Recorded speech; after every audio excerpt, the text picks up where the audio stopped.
Hello, friends. We're back. It's season 10 now, and we're doing 6 and 7 again. I hope you guys are excited because I'm excited. Oh, I know I am.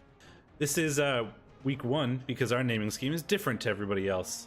This is a preview of week 1, so therefore it is week 1 preview, not week 0 review like everybody else is saying. Stop I'm validating. Right. We're back. So just for those of you who haven't seen one of our recaps or previews, I guess, before, we generally do take a look at what has happened in the last week, both in terms of matches that got played and then leaderboards, and then we rotate back and forth between taking a look at the current state of the teams in the divisions and doing a semi-live post, whatever you want to call it, cast of a game that happened during the week.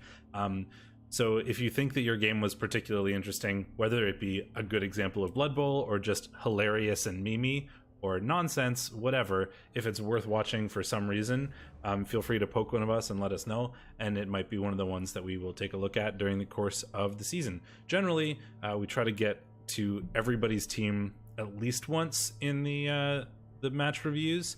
We always fail. Generally, yeah. Mostly because by the time we get to like week 10 or so, we end up wanting to take a look at the matches that have playoff implications. So we may end up doubling up on certain teams and that sort of thing by then. So if we don't end up looking at one of your matches, I apologize. We don't hate you. That's just how it worked out. I might hate you. Fair enough. So this is going to be week 1, and since there haven't really been matches played, or ideally there haven't been, we are a little late with this, I think. Yeah, we will just be looking at teams this week. So do we want to just jump right into things? Yeah, that seems like a good plan to me. So I guess we should talk about the rules of our tipping competition. I forgot that was a thing. Every season, Ben and I compete to predict the weekly matches. The rules are simple. +1 point for each match we call correctly, -1 for each one we call incorrectly.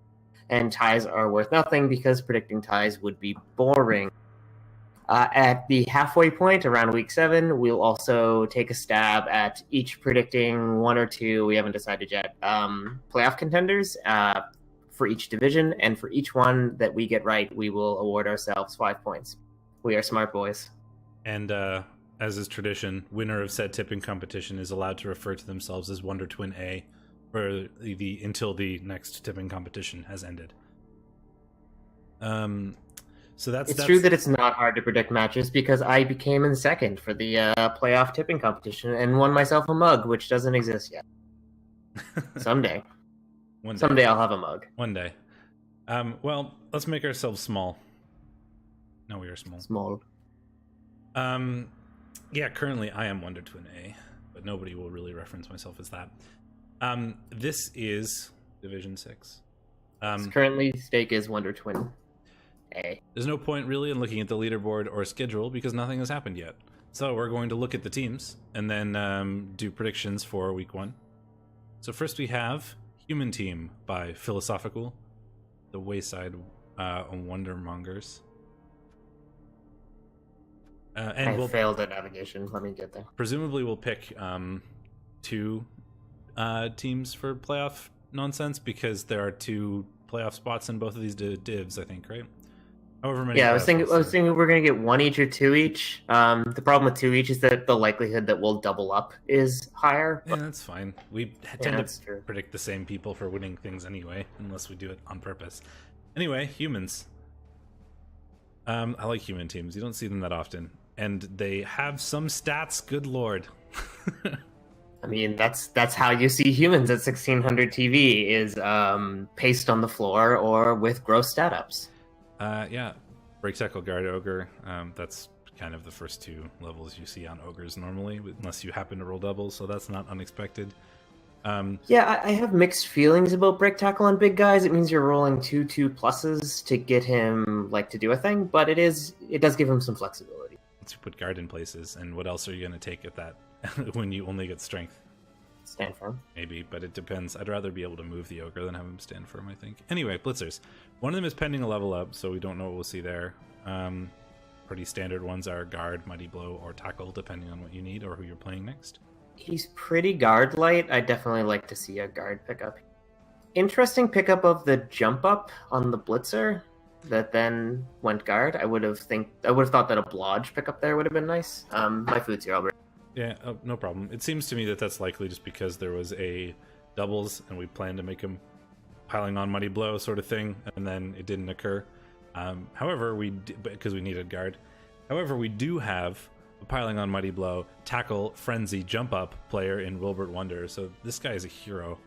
That's so many skills, and those are all amazing for a murder-esque player. And we've got the stat thrower. Like, you don't even need to use him as a thrower, but you certainly can. He's a vampire, a faster vampire. Humans can play both the running game and the catching game. Normally you don't see a ton of massive passing plays because it turns out Agi 3 is difficult to do massive passing plays with, but this guy is Agi 4. He's also Strength 4 and Dodge and Movement 7, so he's a great runner, like a great ball handling just runner, let alone passer.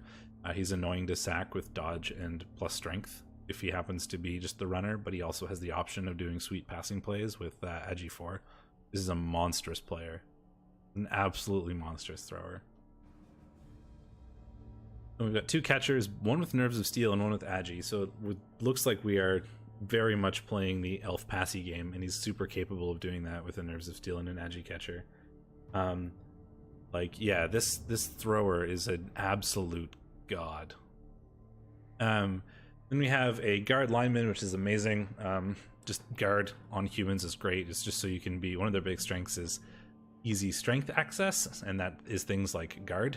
I know linemen don't get that, but we only have one guard on a blitzer currently and one on the ogre, so having another one on a lineman means that we can play the bash game really well with these four guys, and then we can play the agi game really well with these three guys. So we've got very much the sort of human dream here, and that you're totally capable of playing either game really well. So if you run into a bash team, you throw. You run into an elf team, you punch them, and probably do pretty well in any case. I would look to see, this team is looking really cool, and I want to see what it does this season. We've got the scaled measures, not Nylock. This is a Lizardman team that I have recapped before. In fact, they were in, I think, 7 last season, maybe. Speaking of speaking of stats, what? When did this happen? I remember this player, but I don't remember this or this being a thing. No, this was a thing. Anyway, wow. Okay.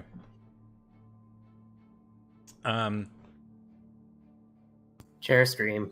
Yeah, I looked at the humans. There's a gross thrower. That thrower is disgusting. Yes, I was working my way to it. It is utter filth. We were on not Nylock and the skilled measures now. Lizards. That's way less fun than stat freak humans. Well, these are stat freak lizards. Having an Agi 4 thrower and an Agi 4 catcher is cheating. Also, a strength 4 thrower turns out is really good because not only he's really hard to sack as well. Kroxigor has block and pro, so 2 doubles right away. Pro is interesting. I'm surprised we didn't see like a tackle because prehensile tail synergizes really well with tackle. Blodge tackle is good. Pro is certainly a good skill in a big guy, reroll boneheads, but I feel like there are other more valuable doubles on the Kroxigor. I can see the argument for tackle. I still would take Blodge and a Kroxigor every day. The fact that it negates the reroll is good. Like it disincentivizes dodging away even more.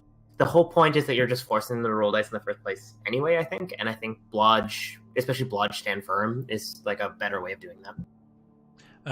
He is niggled though. Not that Armor 9 cares that much, but careful when you run up against claw teams because they may make him a pretty big target. Yeah, for sure. Speaking of stats, there's a lot. Kermit Jafrog we've seen before. I don't know if everybody else has seen before, but that's a movement 9 catch, sprint, or no, short feet, skink. So well on his way to being a one-turner. He's currently, a one-turner, but he's not a quite natural one-turner yet. And we have Frog Jefferson, who is dumb. He is definitely dumb. I don't really know what else to say about a Blodge Step Agi 5 sprint skink, other than what? Like the fifth agi doesn't help that much. Like it helps when you pick up the passes ball. he and passes passing. as good as a line elf. Yeah, because stunty is a thing. But man, look at these stats. Then there's a diving tackle skink, which is super annoying. If you can get like diving tackle sidestep, they're super annoying on defense just to throw them on people. So you get your offensive skinks in like these two guys, and your defensive skink in this guy. Then one of the 3+ strength Sauruses is Ankylosaurus Andy, who we did see last season, who was leader and block, I believe. And now he's also plus strength and guard. Strength 5 guard block is super annoying. Leader is a little weird, but this wasn't his choice. He purchased this off the market, I believe. He just needed some block Saurus, and one of them was leader. At least that leader is very unlikely to go off the pitch with strength 5 armor 9 block. Oh, the first result from REL 6 has just happened between Rumblebee and Dusher. Oh, you know the result then, don't you? Yes, but we're going to see the result when we flip to the schedule anyway, so... Oh, fair enough, so I guess we can't... Who do you think won in Dwarf versus Orc? It seems like Dwarf would probably... I have no idea. I haven't looked at either of those teams, but Dwarf did win, but suffered a dead blocker. Okay. Well, we can't predict that one. Then we have another Strength 5 Saurus, who has nothing yet. But Strength 5 is still pretty good. You know, you get Strength 5, you get Guard, and they're so annoying to shift.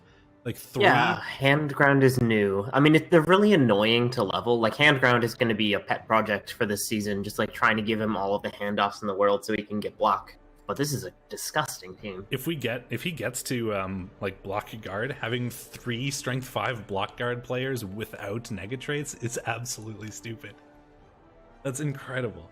Then we have a Blitzersaurus with Mighty Blow and block, but he also has guard, because you always need guard. Standard Blocksaurus. Another Blitzer with block, Mighty Blow, tackle, and break tackle, so he's the more sort of reliable Blitzer. And then another Strength 5 Saurus with block, break tackle, guard, Strength 5, and niggle. But like, what? I would not want to play this team. I'm so glad I'm not in this division. I hate playing lizards. I hate playing lizards with 4 Strength 5 players. I want to play this team. You want to play as the team? Yeah, that's what I'm saying. Then we have Hausdorff's Home Wreckers from Randomus Namus. He was in our division last season. Yeah, one of the teams that beat me. It's a Chorf team. Was it ever? We've got Guard, Claw, Mighty Blow piling on Agi 1 Chorf. I mean, sort of standard Chorf levels. The Agi 1 is irrelevant, really. Then we've got a Mighty Blow Claw piling on Guard Chorf. It's 2. It makes jump up worse if he gets jump up. I mean, I guess, but... I'm just saying. Okay. You have 2. If one of them rolls jump up, you just hope it's on the one that isn't Agi 1. We have a Mighty Blow Guard Stand Firm blocker. However, he is movement busted, which is slightly relevant. However, the Stand Firm kind of negates that in the way that it's probably not worth firing him, because Stand Firm makes it so that he's likely to be able to stick in his position pretty well with utilize that guard. Yeah, it does make the movement bust less of an issue, certainly. Yeah, if he had a movement bust and he was only like a guard or only a Mighty Blow Chorf, I'd probably just recycle him, because that movement 3 is so rough. Not being able to stand up and reposition yourself without GFIs is so annoying. Now, the Agi bust on D's nuts is more of an issue. An Agi bust on a Hobgoblin does make him a lot more like mobile. You do have to make those 3+ dodges sometimes. Yeah, it's a bit annoying. Yeah, he is guard. Guard is valuable, but you're also Chorfs, so you have a lot of guard. So I mean, I'd probably consider recycling him because you don't necessarily need that guard. Then we have... I think I'd just let him die. Yeah, I suppose that makes sense too. Depends on... I guess it really depends on if you can afford to like replace him, which you currently can't. What your next game is like, all kinds of factors into that. 2 standard Chorfs both picked up Mighty Blow first, in praying that they get Claw, because you need more. We got a ball carrying Bull Centaur with Sure Hands, block, break tackle, and dodge. So he's blodge and break tackle, and Sure Hands. So super annoying. He's 1 SPP away from leveling. Are you out of good normals? Yeah, I was gonna say you sort of pray for Agi. You could take Stand Firm. You could take Fend. I don't hate Fend. Fend isn't bad. You don't need Kickoff Return on a Bull Centaur. Yeah, I don't hate Fend, but it's like a pretty lackluster level. Yeah, there's just not a whole lot else that's really super relevant. Oh, Vulpes, I know that feel, man. I mean, I am up against Dark Elves in my first game that have 2 players that don't have dodge or block, and I am chaos with 1 Muddy Blow and 1 block. you take like guard or something to be like a more mobile guard piece when he's on defense, but that seems dumb and not worth a skill, honestly. When you have so much guard actually, otherwise. I think that's actually a pretty good idea. When you have so much guard on the team else otherwise, it seems like a waste of you a can skill never have on the too ball much carrier. And But, he has like, 0 mobile guard currently. if he doesn't like you really pray you roll Agi, and if he doesn't, guard is probably a good option. It feels like a bit of a waste, but it's not. It's probably not the least bad or not the worst choice. If you're gonna hit Frenzy, you get it on the Blitzer, the next Bull Centaur, the block, jump up, Mighty Blow, break tackle one, who is probably gonna aim to get piling on with his next level, I would imagine. I don't love piling on a Blitzer Bull Centaur. They're mostly for knocking players down. He already has a I'm jump trying up. to. He already has jump Yeah, but- up though. Yeah, I know. I don't think I would have taken Jump Up simply because when are you ever going to pile on with a Strength 4 piece? It's a good Like question. that you wouldn't just pile on with a Chorf blocker. Like you could say, oh, at the start of your offensive drive, when you need to blitz something farther back from the LOS, but you're never going to pile on in that instance because then you have a Strength 4 deep in the opponent's zone that's going to get found. Tackle is probably a good choice here as well too. Yeah, he's lacking mobile tackle. I would definitely consider that. You could also take Frenzy as like a poor man's tackle, but also getting use out of the Frenzy aspect of it for serfs and that sort of thing. You can kind of take advantage of it when you're pseudo movement 9. The only issue there is you lose your only reliable blitzer for like longer range stuff. Like Frenzy is a bit of a blessing and a curse in that case. Like you have to follow up if you do, like, and you can get yourself in kind of a stick. It's less bad on like strength 4 and movement 9, right? Like it's pretty. He has a long range, and with the strength 4, you're less likely to find yourself easily frenzy trapped. So it's not a bad choice, but there's a couple ways you could go with that centaur. Goblins, dirty player and guard makes sense. Guard because you happen to roll doubles, dirty player because you didn't happen to roll doubles. One is movement 5, one is agi 2. Hobgoblins. I was like, if there's a goblin team in REL 6, what the fuck? Hobgoblins. Yeah.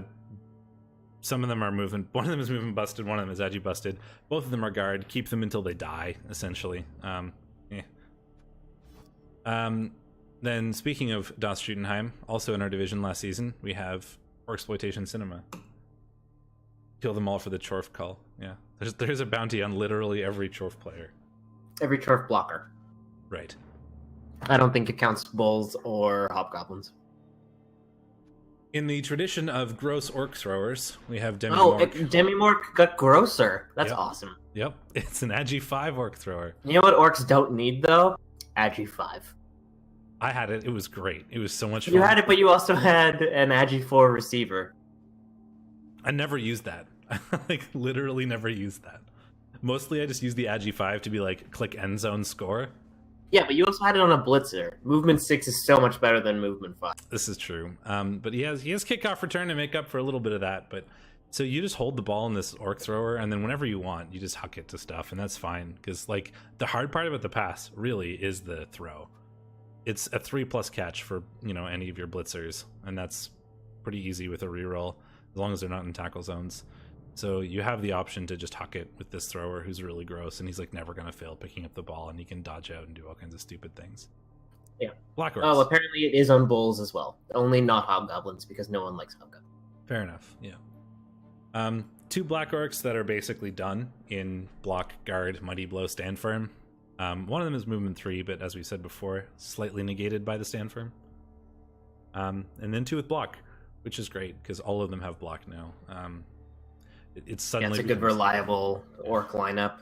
Yeah. Recycling black orcs is something that every orc coach has to do eventually, and he's like seemingly doing that, but he's in a good spot for it. So. Yep.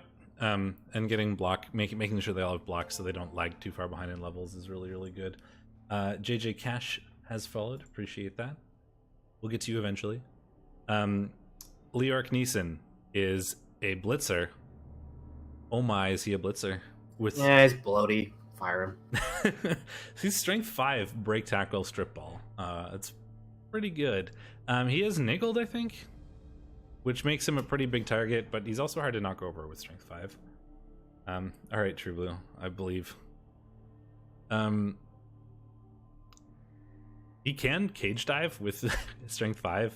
I think that's the idea. I think he cage dives. It's really funny, and I like it. Let me tell you, as someone who had a strength 5 break tackle player, it technically happens, but it doesn't happen as often as you'd like it to.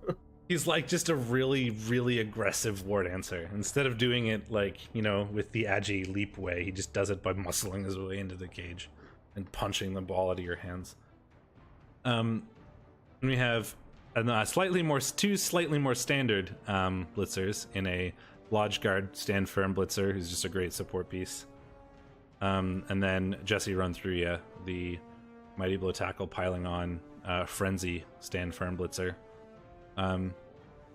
Stand firm is to keep him safe after the Frenzy surfs, essentially. And then you have the Mighty Blow piling on tackle to murder stuff. A little bit of a dual purpose player, but if you haven't rolled jump up, you haven't rolled jump up. Yep, these are really good blitzers, actually. I really like the direction. Strip ball on Leorc Neeson is interesting. I might have just gone with tackle and accept strip ball is not likely to be that useful, and like most players carry on sure hands these days, and most of the time you're going to be, if you are cage diving, you're going to be able to get a 2-die with a strength 5 cage dive as long as he doesn't have double guard on the corner. Yep. And line orcs. This stupid line orc. I think Chork Norris is just to troll me. I think so. I have made my hatred of Sneaky Git well known and well documented. Same. Sneaky these are mathematically, or not mathematically. These are Sneaky Git is mathematically bad, and these two skills especially when it's a double. Yes, I mean, but particularly like this is anti-synergistic. The whole point of Dirty Player is to break armor and foul more, and the whole point of Sneaky Git is to only not get sent off if you're not breaking armor. So, yeah. Boo, boo! I say, boo. And then a standard sort of Dirty Player lineman, and then a guard lineman, which is really good because you roll doubles. You might as well take guard. Essentially, how that works on most sort of strength-based teams that have linemen without strength access. This means he's putting Black Orcs on the line, which is a good way to lose Black Orcs. But when they all have guard, it's less scary. Depends on who you're playing. I don't want to do the whole math out right now, Welfs and Culta, but it's like the big thing is that if you look at like the average cost of the player that you're going to be fouling plus the average cost of the like Sneaky Git that's adding to your player, you're like losing TV over the long term. In terms of like the players that you're more likely to, that the players that you're going to send off versus keeping yourself on the pitch, like even that the math doesn't work out very well. And there's articles about it, and I don't want to find them right now because I'm lazy, but I'm sure you can find one. There's a bunch of good like math articles about Sneaky Git and why it's dumb. But also then you're just like making bad fouls. Like even if you're like, oh, I got Sneaky Git value because I didn't get sent off because I made a shitty foul and didn't break armor and rolled snakes. Yeah, like who gives a fuck? Yeah, ideally you should be breaking armor most of the time, especially when you have Dirty Player, because you're adding that +1. If you have the Dirty Player, you want to make the fouls good so you can try to guarantee that the +1 goes onto the injury roll, not the armor roll. And then what's the point of having Sneaky Git? Anyway, the whole point that player is to troll us, and it just did successfully. So extremely successful. Move on. Would United? Oh, but before I forget, there's two things. One, people wanted us to name the divisions. Name them? The front runner for Luke 44. Luke, have you seen Luke 444's team motto? Hi Shadorra and Steakmittens, happy twin cover my diff. That's great. So the front runner for Div 6 seems to be the Boxcar Boys, or the Sensuous Sixes, the Sultry Sixes, something along those lines. But I don't think anyone floated any good ideas for 7s. So we could just be like the Boxcar Boys and the Saucy 7s. I kind of like those. I mean, 7, you can also do some sort of joke about how it's the best armor value. Div 7, strongest armor. Oh, lucky sevens. Lucky sevens isn't bad. All right, we'll circle back to that. Oh, and thank you, Volpus, for predicting that I would come forth with Rookie Chaos, with underdeveloped Rookie Chaos, but I don't know what you're smoking. I'm gonna get wrecked in that diff. Let's look at Luke's team. What's in the box, sevens? What's in the fucking box? Okay, I'm gonna start from the bottom and go up because that's what the tree is. The tree's at the bottom. He's a plus movement tree, which is awesome because now he can stand up. Boy. Now he can stand up. He also has grab, which helps a lot with one-turn attempts. The other option you can kind of take there is guard, but it's like less useful as a guard skill because trees are so slow. It's kind of, you know, form your offense around said tree and hope the guard is relevant. So the guard is, I like grab as a first pickup on trees over guard. Yeah, Razzlestorm double fives on trees is often touted as one of the most difficult level up decisions a player. Yeah, movement or block. Yeah, or even jump up on the double. That's true. Movement is so good though because you don't need to roll to stand up anymore. You don't need to roll stand up if you get jump up either. Well, that's true. Or leap. You can get leap on the tree too. That seems like a good play. Yeah. Yeah. Leaping tree. It's just a 6+. Then we have Robin Wood, the War Dancer, who's the standard tackle strip ball War Dancer, who's also picked up sidestep, so that he's slightly more annoying to push around. And then we have an Agi 5 War Dancer, and we all know how gross War Dancers with stats are. 2+ leap, especially if you get strength ones, much easier like ball sacking abilities. Agi 5 is just I wouldn't gross. hate Ugh. turning this into the frenzy piece. Maybe Agi 5 is really Agi 5 frenzy is really nice for like just being a constant threat on basically every player on the pitch. Yeah. And on offense or defense, then Agi 5 makes them silly and able to like catch, receive, movement 8, lodge, leap. Like they're just such good players. Speaking of good players, Agi 5 Raj. Yep. He's like War Dancer light. Yeah, I mean, like, if Robin Wood is unavailable, just send in maple syrup. Send in the maple syrup. I like this team. Yeah. Mostly Well, because we've covered this team before, so. But also Luke was maple syrup, and you know, Yes, being I Canadian. understand that you are a man of simple needs. I like maple syrup. Putt Putt is also a great player. And a good name. He needs Sure Feet, I think, because he's your best one-turner. So picking up that would be good. It's possible he was going to give him that when he rolled guard, but you never pass up guard. It does kind of put you in an awkward position where your best catcher is also the one you want to be using to provide guard assists if Wick is unavailable, who we haven't talked about yet. But Good news is he's blodge step, so he's kind of annoying to knock over with that guard. yeah, but all catchers are blodge step and they still die every other game. Yeah, that's true. Well, they're a big At this target. TV, you can't expect people not to have like good tackle mighty blow hitters. Extra Canadian points granted. Then we have another blodge step catcher. Speaking of, with 2 levels, and then there's a block one who is out for a game, so we'll be missing one. Then some more. Is he nickeled or is he just MNG'd? That's a good question. He's just MNG'd. Then we have 3 linemen, all with skills somehow. Considering Wood Elves go through linemen like other Well, people. the skilled ones don't get put on the line, and if you have unskilled ones, that's usually why you end up with no unskilled line. Well, he doesn't have any unskilled ones. Yes, it's true. The West Coast is weird and has a weird ocean that looks and smells wrong. He only has 2 Negative points. Skillless players essentially, and he won't have any if those, or he'd only have 1 if that MNG was around. But Raj, I mean, this is the team that was 1900 TV last season and got kind of trimmed. So. True. Raj is a good combo, and you have guard because you never pass up guard on Wood Elves, and then block because block is good. So is dodge. Those are your sort of standard first 2 skills in alignment. Yeah, Raj is good. It does make him more of a fouling target because it is easier to put him on the ground, and he is 110k as a lineman, so you got to be kind of careful with that. But it's a good skill combo. I mean, any like Wood Elf lineman will be one at 110k with any 2 normal skills because they're so expensive. Yes, they are pricey boys. Yeah. Shall we move on to the Necromantic? Yeah, Common Nightmares.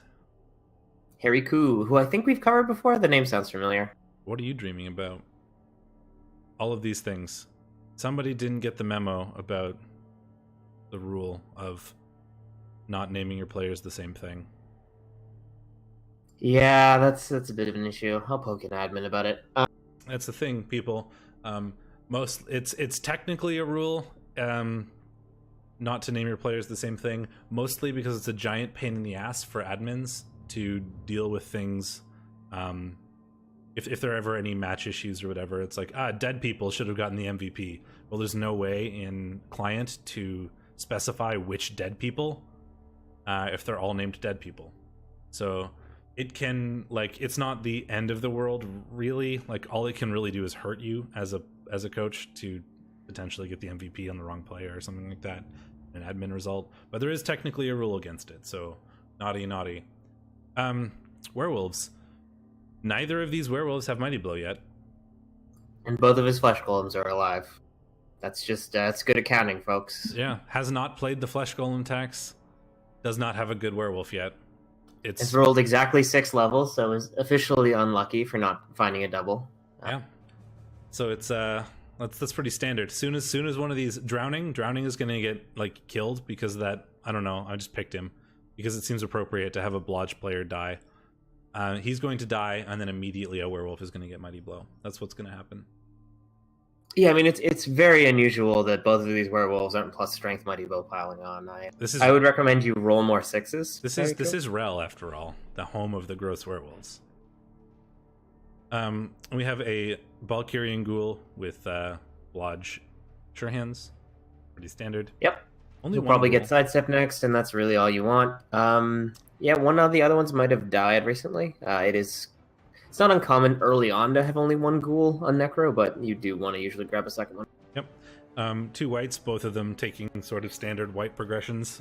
For the most part. One is Guard, which probably is picked up because he got Lodge on a Flesh Golem and needed Guard somewhere. The other one being Mighty Blow Dodge Guard. I'm surprised there isn't a tackle there, but we do have tackle in both werewolves because he hasn't rolled Mighty Blow, so I guess you can kind of afford to take the more Guard there instead. So that makes sense to me. And we two with Flesh Golems, one being Blodge Firm, super annoying. If you can pick up Guard, he's super gross. He's a long ways off, but you can hopefully feed him maybe a touchdown or 2, but at movement 3, yeah, that's a big ask. And then picking up Guard, because that's what Flesh Golems do on horrid injury. And then, yeah, I mean, Necro, one of the biggest problems that Necro have is very limited strength access. So this is often why you see the whites being more support pieces as opposed to like Undead, simply because they need those extra strength access players. Pieces, yeah. And normally the werewolves end up being your blitzers in the long run anyway. If they get Flesh Golems are so fucking horrid to level because they're only movement 4. And they don't even start like not having block initially. It just makes them so slow. Movement 4, they're not gonna hit stuff very often because it's kind of risky. But they do stick around forever, being regen and thick skull and armor 9. So eventually they get to where they need to be. Bunch of zombies. One of them has a dirty player. Correct. Good for you. Do you know what's next, Ben? What's that? It's a human with 360 more TV than philosophical. Oh dear lord! And that team had so many stats. 3 cash, 3 crew, Revengening by JJ Cash, 1970 human. I'm really scared to click on this. You should be. They're elves with strength access. This is how you win. What is this team? This is how you win with humans. You become elves. That is 5 Agi ups, I should say. 2 of them are on 1 player. Yep. So you have an Agi 5 Blodge Sure Hands Blitzer. You have an Agi 4 Blodge Step Diving Tackle Catcher. How is that player still alive? Because he's Agi 4 Blodge Step. I just love that you were like, he's got Agi 4 Blodge Step. What does he get now? Diving Tackle. Fuck this guy. Might as well put him on the floor. Okay. Then there's an Agi 4 Block Lineman because we need more receivers. I don't know when Jingling Julius Hearn happened, but I might have skipped the 5th Agi. No, man, go big or go home. Yeah. No balls. I mean, I think at this point you have to put an agi up on the LOS. Oh, you've got the ogre. Never mind. The other catchers have block, sidestep, and one of them has diving tackle. So 2 diving tackle players on movement 8 blodge sidestep pieces, which is so frustrating on when you're on offense and they're on defense. Rumblebee throwing out the Twitch Prime. Really appreciate it. Thanks, man. I mean, if the ogre rolled plus agi and you didn't take it, I would immediately kick you from the division. Your team has a theme, and it is agi up. Hey, look, 2 skillless linemen. Weird. Then we have a kick and a dirty player 1, which are sort of staples for most lineman players. And then Rumblebee also following post the sub. I feel like you're supposed to do that in the other order, but all right. Don't tell him how to live. Doof also subscribing with Twitch Prime. Thank you. Very much appreciated, my friend. I'm going to contact. I'm going to try to find people like today. You've been saying that forever. I know. Also, Razzle Storm following. Appreciate that. Thanks for the support, boys. It's real nice. I should get a beer. I need to find somebody like. I've asked so many people to like. I will give you money to draw me an emote, and so many people have said okay and then not done it. Kristen's a designer now. You should make her do it. Can she draw me a mitten, like a mitten, but like in the design of a sort of the cartoony T-bone steak? I'm sure she can do that. Yes. I will pay her money to do that. Then we have an Agi Mighty Blow tackle guard blitzer. Because what you need is a killer blitzer with Agi so that he's capable. I like that he took a break from killing to get Agi. He was like, "Oh, Mighty Blow. Oh, okay. Well, now now that I'm agile, I can pick up tackle and guard." Then we got the stand firm blodge guard annoyingness, who's also picked up another diving tackle because we need a third one. Yeah, I mean, this is a really good set of players. Mighty I think Blow I probably would guard. have. What is this? Casino? Step up your game. You look like shit compared to the rest of the blitzers. It's true. And What then are you an even ogre doing? with guard. Boring. Yeah, Where's the Agi on the ogre? Agi, you're riot. All right. Well, that's a team. RK Blaze, the first and Forsaken Lions. Yeah, and we're saying his best isn't good enough, JJ Cash. Step it up. Hey, look, a team that looks mostly normal. Although Yeah, what the hell? How is this 1780? Oh, it's sitting on too much cash and too many rerolls. because but there's also a thrower with Agi and Strongarm. it's a good thrower. It is with pass, safe throw, Agi, and Strongarm. The only thing you're missing really is accurate to make him as good a thrower he can really be. Nerves of Steel, technically, but with safe throw, who really cares? As Rumblebee subbed, we'll do Rumblebee next because apparently he has to leave soon. Okay. Guard lineman, because you always take guard. You can buy our love, is what I'm saying. It's not even that expensive. No, in fact, in his case, it was free. Yeah, well, I mean, he's paying for whatever. Well, like, it's a free benefit. If he's this is buying Amazon Prime only for the purposes of getting a free sub with Twitch Prime, then you're doing it wrong. Don't tell him at a Twitch Prime. This is a lot of guard for a team 3 has as limited development as. So first thing I would say is you don't need 4 rerolls and 2 cheerleaders and a coach assistant as High Elves. High Elves already have a bloating problem. That's just making it work. So we have a blitzer in the midst of all the players are ordered wrong. The blitzer is blodge strip ball, which is interesting. I'm surprised that isn't like a tackle. Dodge, because there is no tackle on the team currently. Yeah. Dodge lineman, then a catcher with blodge and catch because he's a catcher. High elf catchers are gross. They are movement 8, strength 3 catchers, which is not something you see on very many teams. Yeah, they make great killers. As soon as they can roll like a mighty blow, they can be really, really gross blitzers. Yeah, they don't even need to be catchers, and you can get 4 of them on a high elf team. I think they're such good players. The only issue, well, one of their issues, I should say, is that they do only have a V7, so they are expensive. A bigger target. They are, well, they're high elves. All high elves are expensive. True. The linemen are 70k too. 2 dodge linemen, the gross thrower we've already talked about, a normal lineman. Put your team in some sort of order, Arcade Blaze. God. Really triggering steak mittens. Right guard block lineman. Like we said, guard is amazing on elf teams. It's nice that you rolled the guard on one who already had block rather than one of the ones who had dodge. Then we have kick, who's armor busted, but that's fine. He's just kicking. He's probably not going to get hit very often. Another strip ball blitzer. So we have 2, despite not having tackle, which I think is probably a little weird. But the dodge pickup first on both of the blitzers makes a lot of sense. Very fast blodge on those players, which I like. And then more guard. This one has dodge, but that's 3 guard and a gross thrower on a high elf team. Like, the only thing they're really missing is like a super good blitzer. Like, they need tackle somewhere, and then I think this team is like super good. The king of off-meta decisions. Fair enough. I'm gonna find Rumblebee now, right? Starry Fight, Dwarves, 1570. Gonna paint the town red. More chair stream, but I have beer now. I should get beer. I've already had 2 today. I should have enough. Afternoon drinking. I got home like 10 minutes before we started, so I did not get beer and had to shove I'm off work this week. Normally I go to the grocery store on Saturday, and that also involves a trip to the liquor store. But I went to get groceries today because I was just off work and I needed food because I was gone for the last several days. And while I was at the grocery store, you go to the liquor store. It's like, that's what you do.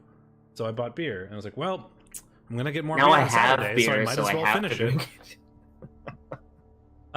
Are we done with Arcade Blitz? Yes, we're gonna go look at Rumblebee. I appreciate it's a dwarf team. They have guard and Mighty Blow next, but they have good names. Van Gogh for the jugular, Mighty Blow Troll Slayer, and Claude Monet. Mighty Blow Troll Slayer, generally the first pickup on a Troll Slayer. Turns out you're blitzing with them, and Mighty Blow is good, helps them level faster.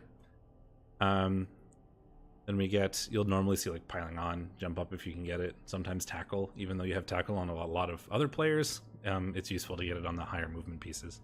Like on Raphael, the blitzer, who's picked up Mighty Blow, tackle, and jump up.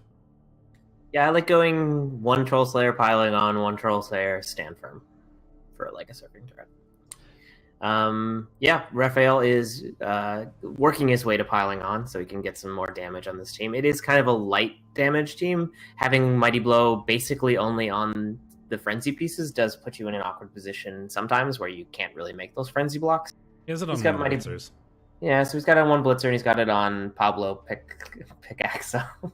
And that blitzer has picked up tackle, which a lot of people will be like, what a waste, it's dwarves, everybody has tackle. Yes, but most of those dwarves are movement 4, and it's very hard to get to relevant pieces sometimes, so I like having tackle on a blitzer makes sense.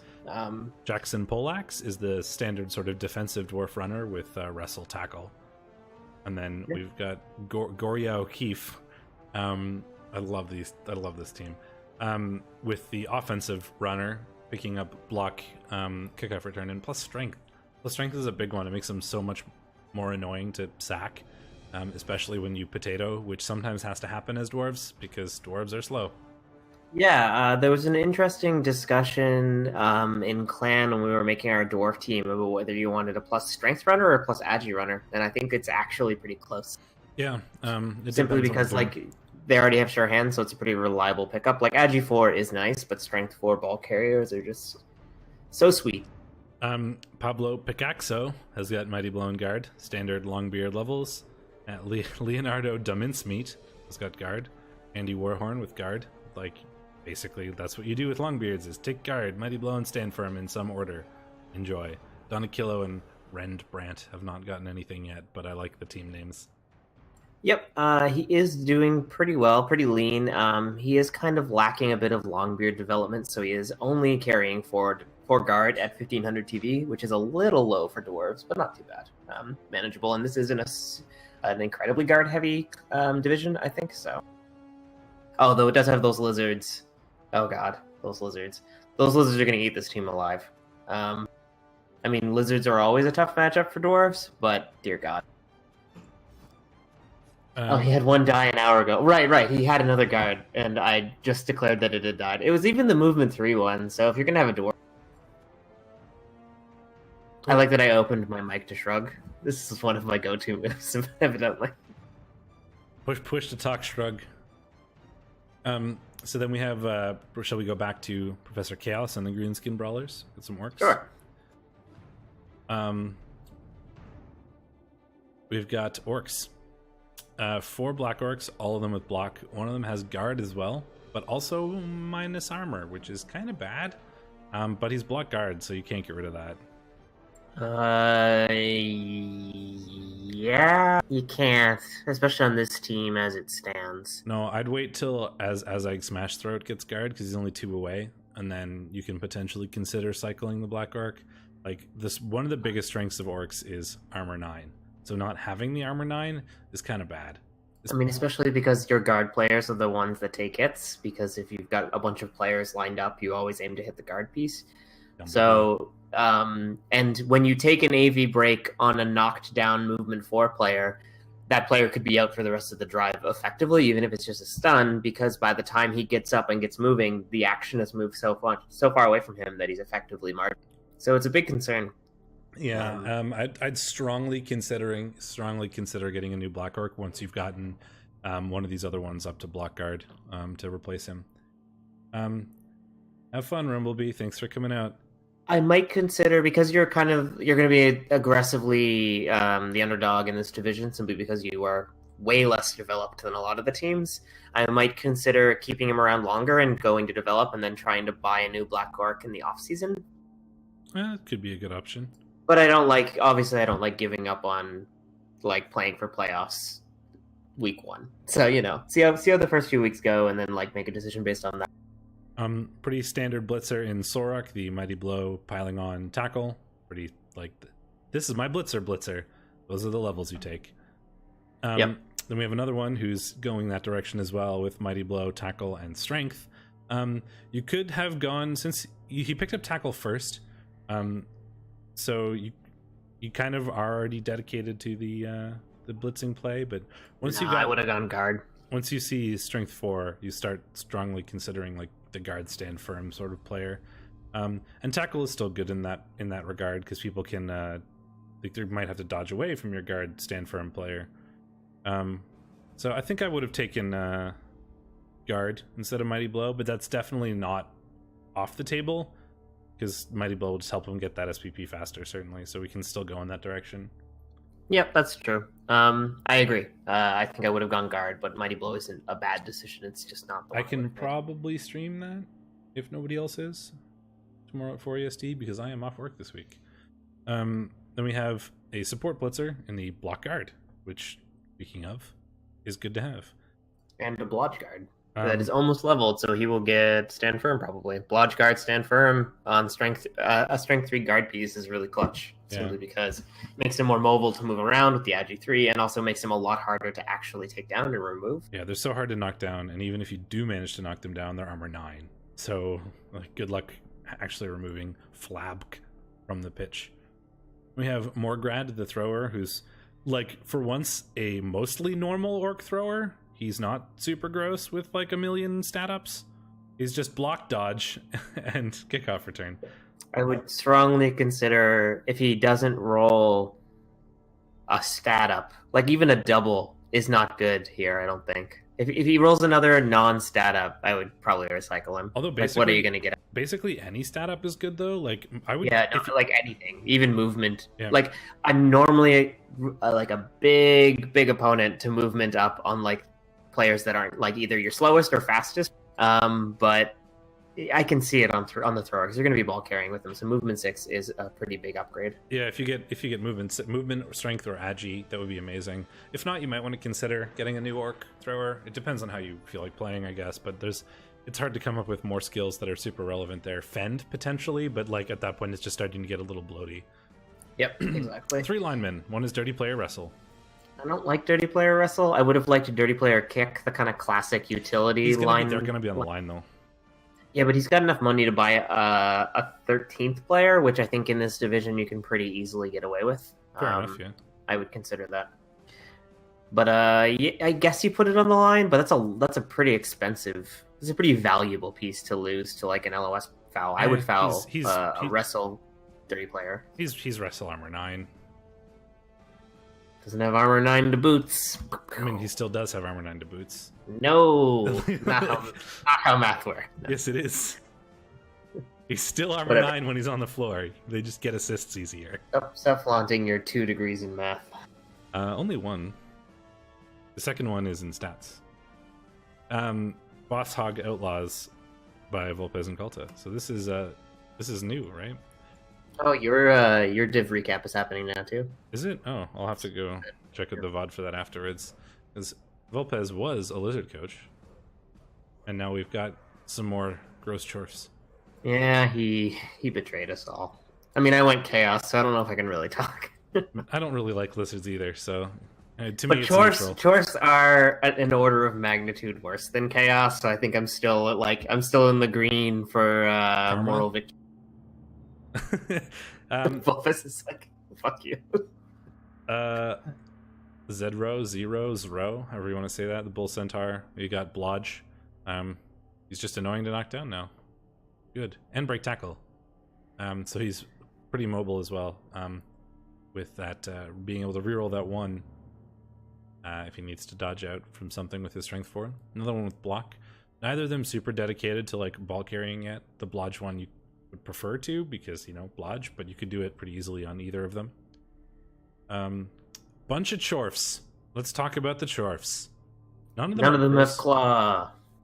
You win. Yeah. You're not a scumbag. I play Nurgle. I'm not allowed to tell people that claw is bad. Yeah, I wouldn't ball carry on either of these either. I like you can carry on Lil Low and hand off to one of the Bull Centaurs if you need it, but if you don't roll Agi on a Bull Centaur, I'm not a huge fan of it. You always ball carry on Bull Centaurs. I did when I was playing Chorfs like a year ago. Fair enough. I've changed my mind. Then we have a block, guard, stand firm, like standard skill progression if you don't, or I mean mighty blow, guard, stand firm. Standard skill progression if you don't roll claw. Although he is piling on. But yeah, the making him into a bit of a support piece while you wait for claws is never a bad. Then we got a strength one. So he'll take guard, stand firm, and be super annoying. It'll be just Volpez's luck though that he's going to be the one who rolls claw. He's totally going to roll claw. Just so we're clear. Mighty blow, guard, mighty blow. They're basically the same. Yep. I mean, there's an internal debate Chorf coaches have as to whether or not to go all guard, all mighty blow, or half and half on the blockers for the first level up, because nothing is worse than leveling a guard piece and having it roll claw, because guard claw is such an awkward combination that it's a weird balance because you kind of need guard to help you win, but you want to have that mighty blow available for any one of those Chorfs that happens to roll a double. So like it should always be your first 2 skills basically, but the order is pretty debated. Some people are like, why don't you just go mighty blow? That way you'll get more kills. But it turns out guard helps you make more blocks and win more games, and while you're winning games, you make more blocks. I mean, mighty blow is probably better, but guard isn't really that much worse in terms of development. So another one with just mighty blow, and then a rookie one. So we'll see some development out of those blockers over the course of the season. We have a wrestle hobgoblin and a sure hands hobgoblin to do the ball carrying, and then 2 rookie hobgoblins, which I would expect to see a kick and a dirty player at some point in the future on. Yep. Would like to see probably Slim Thug pick up either Mighty Blow or Tackle next. Definitely want a dirty player Hobgoblin because you don't have one yet, and one of the nice things about Hobgoblins is they're 60k DP pieces. Quite nice for that. But yeah, looking good other than your total lack. Then we have Jasper Saurus Rex, who I don't recognize. I've definitely seen the name around. With a REBBL yell. So many teams with this theme. Not to take away from Jasper, it's just, you know, like it's a fairly obvious reference, and I've seen it made many times. Undead. So we've got an Agi White. So we have the option for him to be a receiver, which is kind of cool, or a thrower for that matter, because he's taking catch on a ghoul. Wow. Yeah. Damn. So we can do sort of pass plays, short pass plays, but pass plays. I kind of play the Bretonian game of like fairly reliable short passes, just to kind of move the ball a bit more. It's not too bad. That's probably why. And you do have it.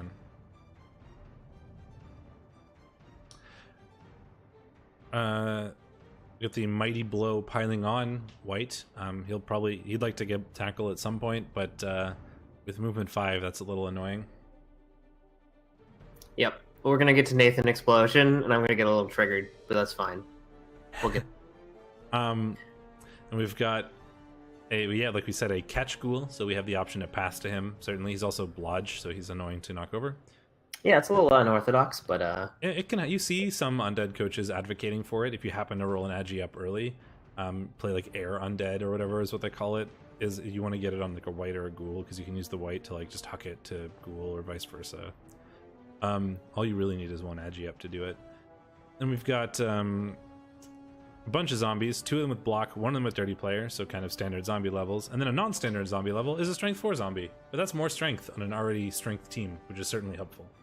Yeah, of all the linemen to take strength up on, I think zombies are kind of middle of the pack. Like, they are armor 8 regen, so they're not that bad. They're kind of like a less armored black orc at this point with regen. I have mixed feelings, I think, about Kurt Cobain. 90% of what zombies do is, here, have a zombie. And then you, like, tie up a player that's more important by just throwing a zombie you don't care about at them. And that's, like, you can now do that to, like, black orcs or whatever way more effectively with strength 4 because they don't get free 2 dice. You could do that just as effectively with a normal zombie. You don't care if the zombie gets blocked. You just want to tie something up, right? The whole point is that they're durable, so you don't really have to worry about them going down. No, they're less likely to go down permanently now, and people are probably more afraid to throw 1 die blocks than 2 die blocks. You can also tie up two strength 3 players pretty easily instead of just 1. I think all things considered, I'm in the positive camp. Especially undead need the stat ups to stay relevant, so that's all. I would take it. And then we have Nathan Explosion, who's a don't take piling on in your movement 3 strength 5 players. Don't do it. He does not strength 5 on the ground. He has 0 movement to get back up. Just don't. The guard and stand firm is really good. And Robert EP, the block guard stand firm mummy, is incredible. That's a really good mummy. Not only do you have the strength 5 with guard, he also has block and stand firm to make him extra annoying to be much harder to shift. If you pile on with your mummy, that thing is getting fouled. Like, I don't care if it's a 0 assist foul, somebody's gonna foul that mummy. Yeah, you take piling on mummies in the huge Jackman Cup and basically never other than that. It's like people taking piling on Soras. It just triggers me because your strength pieces control the pitch and they can't control the pitch from the floor. If you want to take piling on, if they're killing somebody every turn. Yes. It's easy to control a pitch where no one is alive on, but Mighty Blow piling on can also do the same on a white. And then 2 more ghouls. One is the standard Blodger Hands, sort of ball carrying one. He can pick up, or the white can pick up. We have several options there, and then the normal dodge one. And we have another Bloody Bell by Grey Wusker, another name that I recognize but can't place. Skaven. I've definitely interacted with Grey Wusker recently. So it's a Skaven team. There are 3 line rats. 2 of them are movement busted because line rats. We've got 2 storm vermin. One of them is a rookie, unfortunately. One of them is Mighty Blow guard. So we have the guard option to utilize with gutter runners. We also have the Mighty Blow blitz option. We just happen to have not rolled doubles yet for that claw.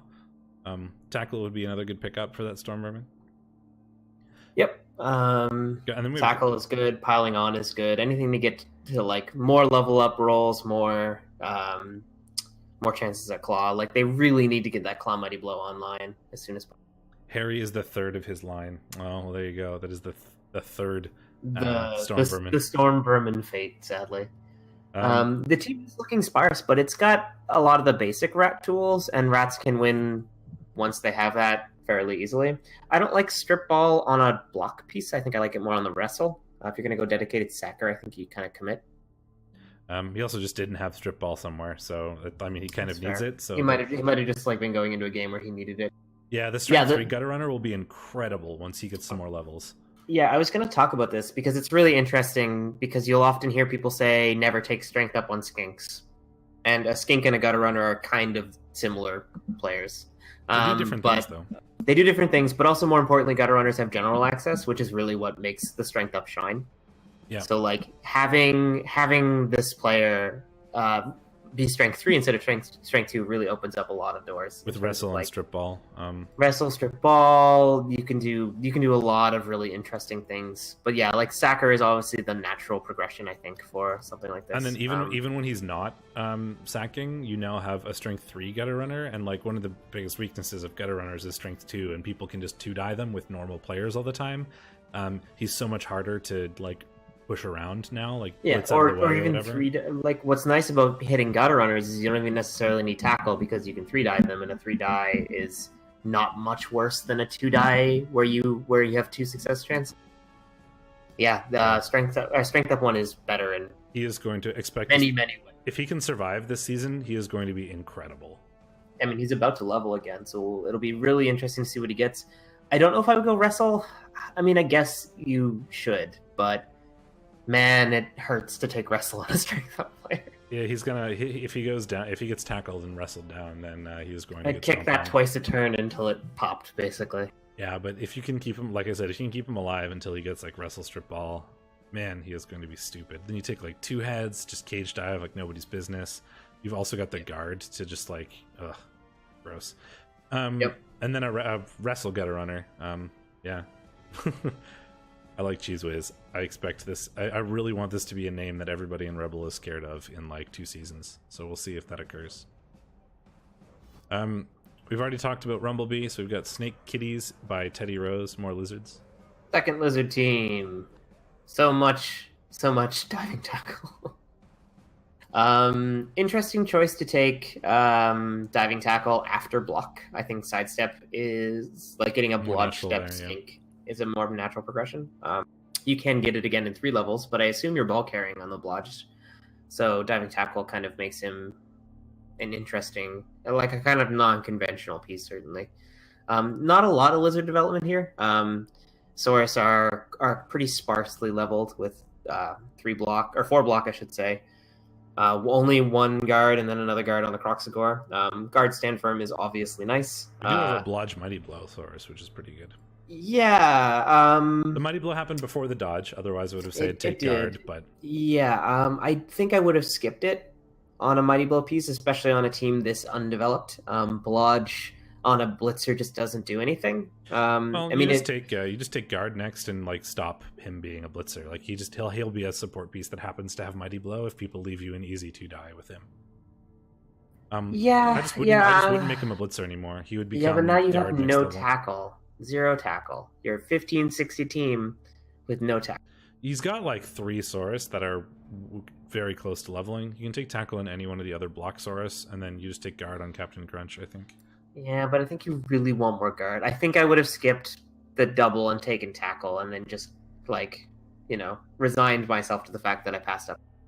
But it's a tough call. I get why you would want to take dodge on Saurus. Blodge Saurus are disgusting. Blodge strength 4 is stupid. Yeah. And then standard Croxagore with, guard, stand firm.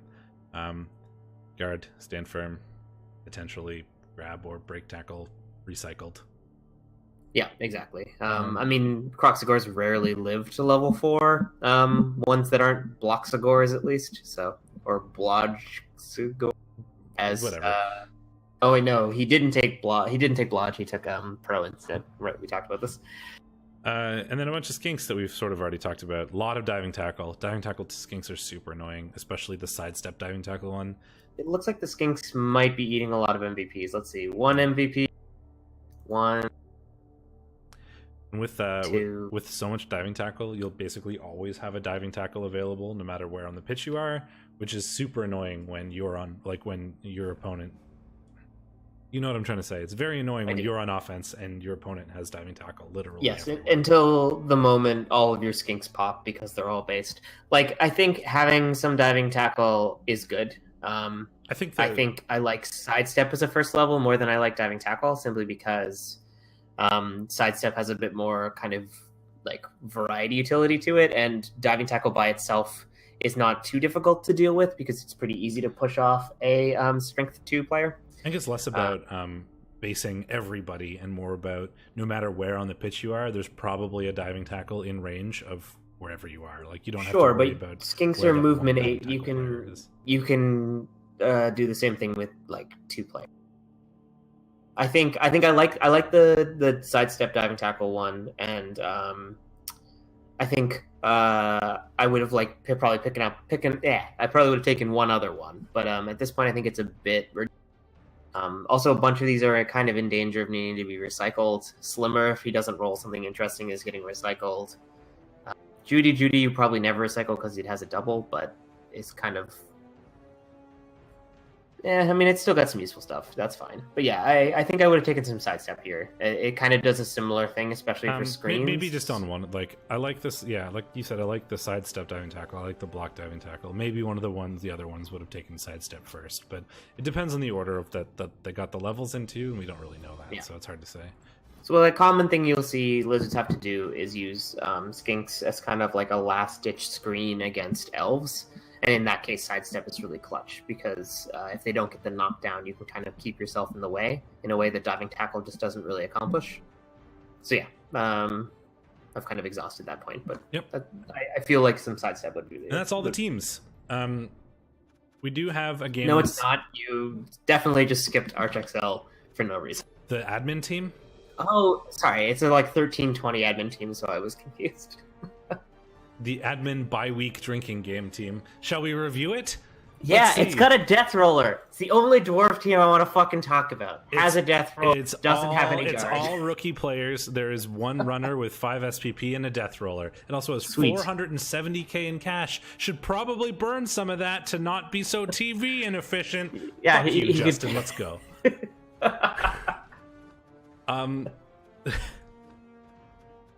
Apparently one of these games is already played, but it's not actually showing up on my my thing here, so I can't tell you. I couldn't tell you which one that is. It's the 2-1 on. It's not on my screen. It's not 2-1 because I haven't backed out of the division yet. Oh, so it hasn't updated. Yeah. It's updated for me. So First and Forsaken Lions versus so normally this is where we'd go over the results from last week and stuff and then do predictions, but there are no results from last week, so we will just do predictions. We've got the First and Forsaken Lions and with a REBBL Yell. So this is the Arcade Blazes High Elves and the Undead with the Piling On Mummy. Yeah, so we've got High Elves with a ton of dodge versus no tackle Undead. No tackle Undead. Gonna have a rough time, my friend. Especially with that disgusting thrower. I don't know either of these players too well, but I feel like this is probably High Elf favored. The one thing that the Undead have going on is that there's a decent amount of money blow, but unfortunately for them, these are not Wood Elves, they're High Elves, so they're mostly armor 8. It's just it counters that mighty blow ever so slightly. It's not. I mean, mighty AV8 teams are incredibly weak to mighty blow spam in general, but yeah, I think overall, I say the High Elves. It counters it a little bit. They're not high elves, they're not pro elves or wood elves, right? They have the armor 8, so they're slightly less vulnerable than a normal elf team would be. Plus, they have all the dodge and stuff. So I think I want to give this to High Elves. We have Greenskin Brawlers and 3 Cash 3 Crew Revengeing. Is this the one that played? No. This is Professor Chaos. Professor Chaos's Orcs. So these are the It's playing tomorrow, I believe. JJ Cash was saying in chat earlier. Yeah. So these are the pretty normal-ish looking Orcs. The one with but they do have the Strength 4 Blitzer. Versus that human team. I think the humans are the pretty clear favorite there. The Orcs do still outstrength the humans and are kind of nearly toe-to-toe in guard, I think. What do the Orcs have? This is Professor K. Yeah. Although it turns out like humans will often in the orc versus human matchup, the humans try to utilize their better movement over because they're not going to outbash the orcs. Yeah, they get the orcs to commit and then they switch sides. Yeah, and it turns out this team is fucking built for that with a million agi ups. Yes, so they're going to be able to play that human like run away from orc game way better than a normal human team would. So like, well, in the standard out of the box like human versus orc matchup, the orcs are probably favored. I think I would give this one to humans due to the nature of the human team. Although there is going to be a boatload of inducements for the orcs. Yeah, the orcs are 1610 once they get rid of their extra cash. So yeah, 360. What do orcs have inducements? Yes. I've literally never seen orc teams get inducements because they're so fucking bloaty. They can actually orcs can get Ripper, which is a pretty good one. How much is Ripper? 250? 270, I think. That means you'd forego a wizard, and a wizard against humans is fairly strong. That's true. But you are in danger of being outbashed by these humans. So, what is Ripper? Strength 6? He is Strength 6, grab, mighty blow, throw teammate, etc. But also no bonehead or no really stupid or whatever. No really stupid, yeah, because he's a troll. So that's a lot of strength, but like the Agi 4 is going to be able to dodge away from that pretty easily. There's a chainsaw that they can get, which might not be a bad idea. Yeah, I might go some combination of like the chainsaw is only a 100k one, so you could get a chainsaw and a bribe for 200, and then you still have wizard in range. Yeah, I wouldn't hate bribe saw wizard because you already have a DP, so you don't need to like get a merc DP or anything like that. And then just try to like murder the humans because otherwise they're gonna beat. Yeah, and then run away from you. Unfortunately, there isn't really a good way to get like a sort of tackle or like really fast orc star player. I mean, there's Scrappa Sorehead, who's movement 7 sprint sure feet, but he's a goblin on a pogo stick, and that's probably not the best choice. His strength is that he has right stuff, and you can throw him, but that's kind of irrelevant. It's never irrelevant. Always throw him. Hey, Razzlestorm with the sub. Thanks, man. Appreciate that. There's the ever-present Varag Ghoul Chewer, but he's also kind of useless in this matchup. I'm gonna go with humans. I hope you're writing this down because I'm not. Boss Hog. I'm always the one writing it down. Yeah, but I do like the editing work afterwards, so I think you get the easy like end of the stick. Boss Hog Outlaws and Common Nightmares. So that's the Necro team, and we have where's the other one? That is, where can I find them? Oh, that's Volpez's Chaos Dwarfs. We have the Chaos Dwarfs with no claw yet, but they do have like a lot of guard and control-y matchup. Versus the Mighty Blowless werewolves, which actually is pretty significant, right? There is the claw to deal with the Chorfs a little bit, but they're not without the Mighty Blow backing. They're just sort of stun machines. Yeah, I mean, and Mighty Blow spam is pretty good against Necro. They're mostly 88, so Mighty Blow does significantly reduce their. The Necro are going to be pretty aggressively outguarded as well with all the guard on the Chaos Dwarf. Actually, that may not be true. How many guard is there? Because one of them is, I mean, the Necro actually outguard the Chorfs because the Chorfs have 1 MNG. Yeah. And Lagavulin UK. I hope I pronounced that correctly. Appreciate the follow. Yeah, Lagavulin, like the Scotch. Yes. That's not easy. Like normally I'd say Chorfs because of the lack of the Mighty Blow on the Wolves, and Chorfs have guard, but there's not as much guard on this. The Chorfs are going to get inducements. That's true. The Necro are at 1620. The Chorfs are at actually 1430. So 200k more or less. 190. So a wizard. Yeah, a wizard probably. Are there any? It's a bit of a toss-up, I think. You want to do a contested one? Excuse me, I know who I.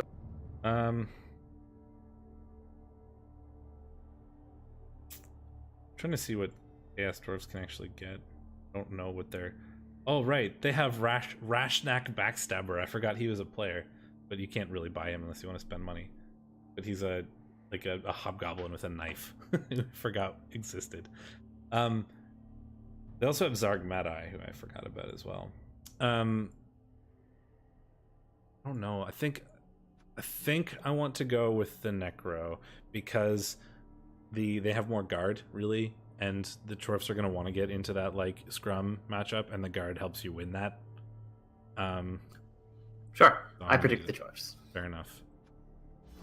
And then we have another Bloody Bell and Wood United. So that Rats is... versus Wood Elves. I love Rats versus Wood Elves. Oh, I mean, the playoff final was a Rat versus Wood Elf match. They're very developed Wood Elves against kind of squished a little bit Rats. And Rats with no tackle, right? Yeah. How many? 1, 2, 3, 4, 5, 6, 7, 8, 9. So the Rats get 2 bench. Line Rats are 50k, so it's 100. So they'll be at 1260. So 300k. Plus more because there's 2 loners for. So it's 440k. Oh, yeah, wow. Jesus. That's yeah, 440k. That's a wizard. You could take the stab gutter. Hackflam shuttles? No, that's the really good. Yeah, you can take some pretty interesting skitter stab. Yeah. Basically, the big benefit of Skitter Stab is that he's a 5th gutter runner, right? That's 5 movement, 9 pieces. Stab is nothing to disregard versus Wood Elves either, especially Wood Elves with this much block. That's true. But there's also a Hackflam who's like the movement. But there's no sure hands because they don't have a.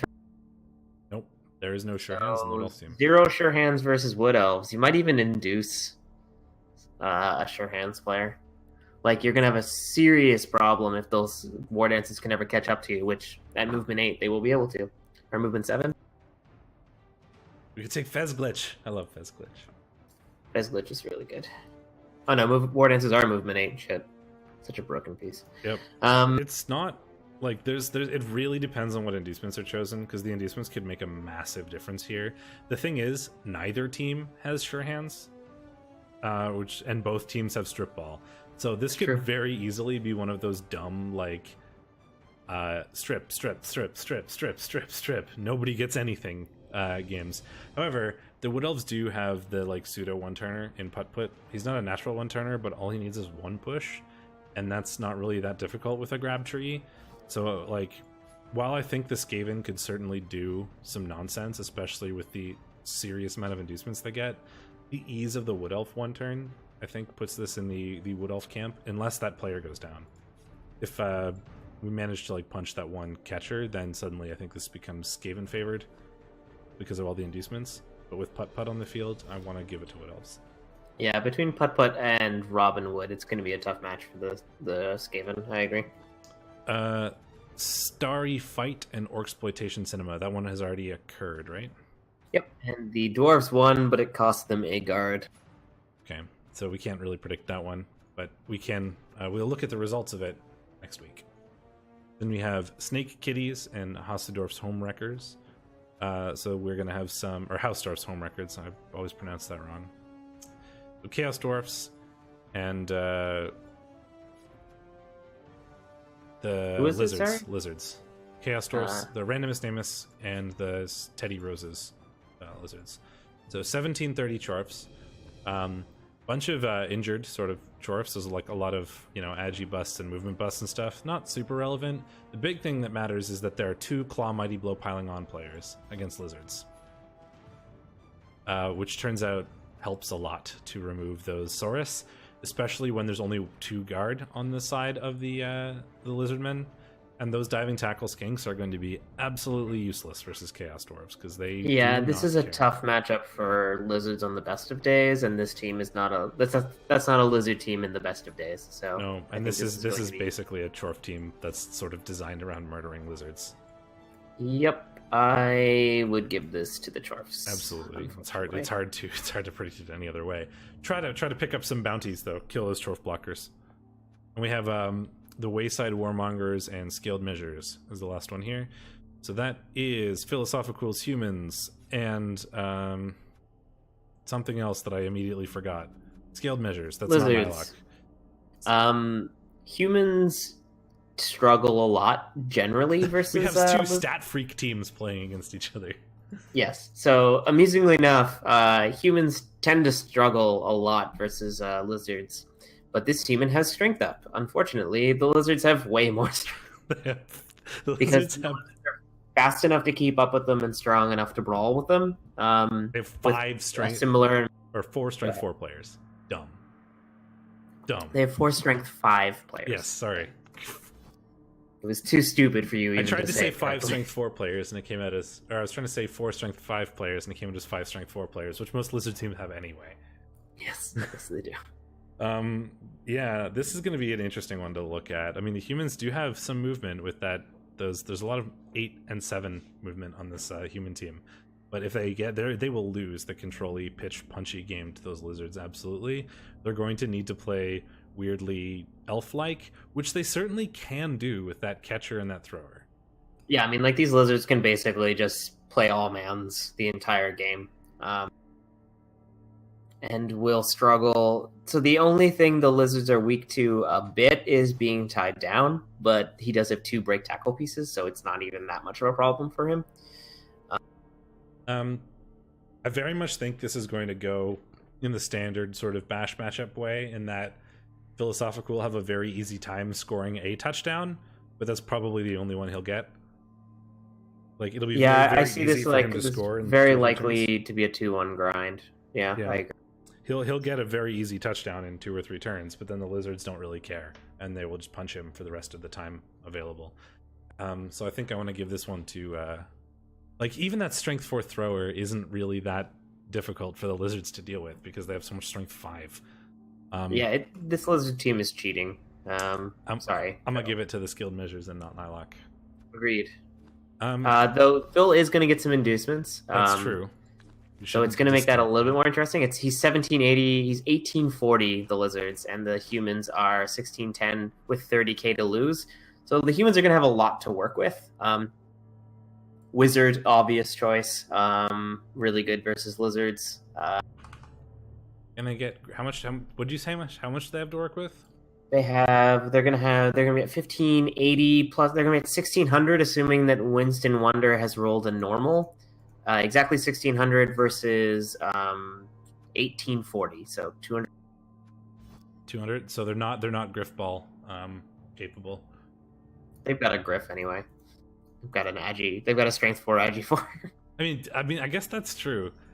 This thrower is just Griff, except Griff also has block and fend and sure feet and sprint. So he's not really Griff. 7. It's the same stat line as Griff, except Griff has block, dodge, fend, sprint, sure feet skills. Right, he's got a built-in reroll for basically every action ever. Yep, Griff is a good player. I think I still want to give it to the lizards, but this would be an interesting one to watch. I very much think this is going to be a... Yeah, I might watch that recap if the score line looks interesting. Yeah, we'll see. Maybe one of you let us know if it's a good one to watch. Alright, we're going hella slow. Yeah, it's the first week, so there's a lot of cool things to look at. It'll be much faster in the later weeks, certainly. No, it won't. We're always slow. That's true, but the first week is extra slow. Sure. No matches have been played from 7 yet either, so we don't have to worry about that. We've got, oh, this is funny, Superfed is in this division. So I'm recapping Superfed, and Superfed is recapping me. Yep.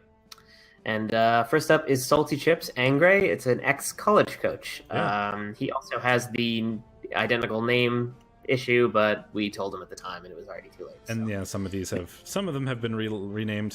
Some of them haven't died yet, so haven't been renamed. But it's exactly. Dark Elves. Dark Elves with a lot of stat ups. That is a Agi 5 Raj lineman. Great sacker. Impossible to really nail down. I mean, that's... you should check that stat line again. Well, Agi 6. It's an Agi 6 Raj lineman. Yeah. Dives through 2 tackle zones with no problem. I was like, 2 Agi ups is Agi 5. That's how it works. No one gets to be Agi 6. Nope. So that's Agi 6. That's a really good cage diving piece. Like, he can. Do you know who I wouldn't have taken Agi on? A fucking kick piece, though. Yeah, maybe. But that's a gross cage diver. Agi 6, he just doesn't care really about your standard cage. And he has the built-in reroll and wrestle. So like if you can just take away those assists, that's a 1 die. As long as there aren't guards on the corner. Very easy, like 1 die on the ball. Gross. Yep, super gross. We got another Raj lineman. We've got a block lineman with a movement bust. Not the end of the world, because he can just sort of be line fodder until he dies. The block will just be slightly more annoying, I guess. Yep. Strength up, which is excellent. Yep. Makes her really difficult to deal with, makes Frenzy a less of a drawback simply because she provides her own assists most of the time. Yep. Yeah, disgusting stuff. And then a rookie one who appears to have very recently died.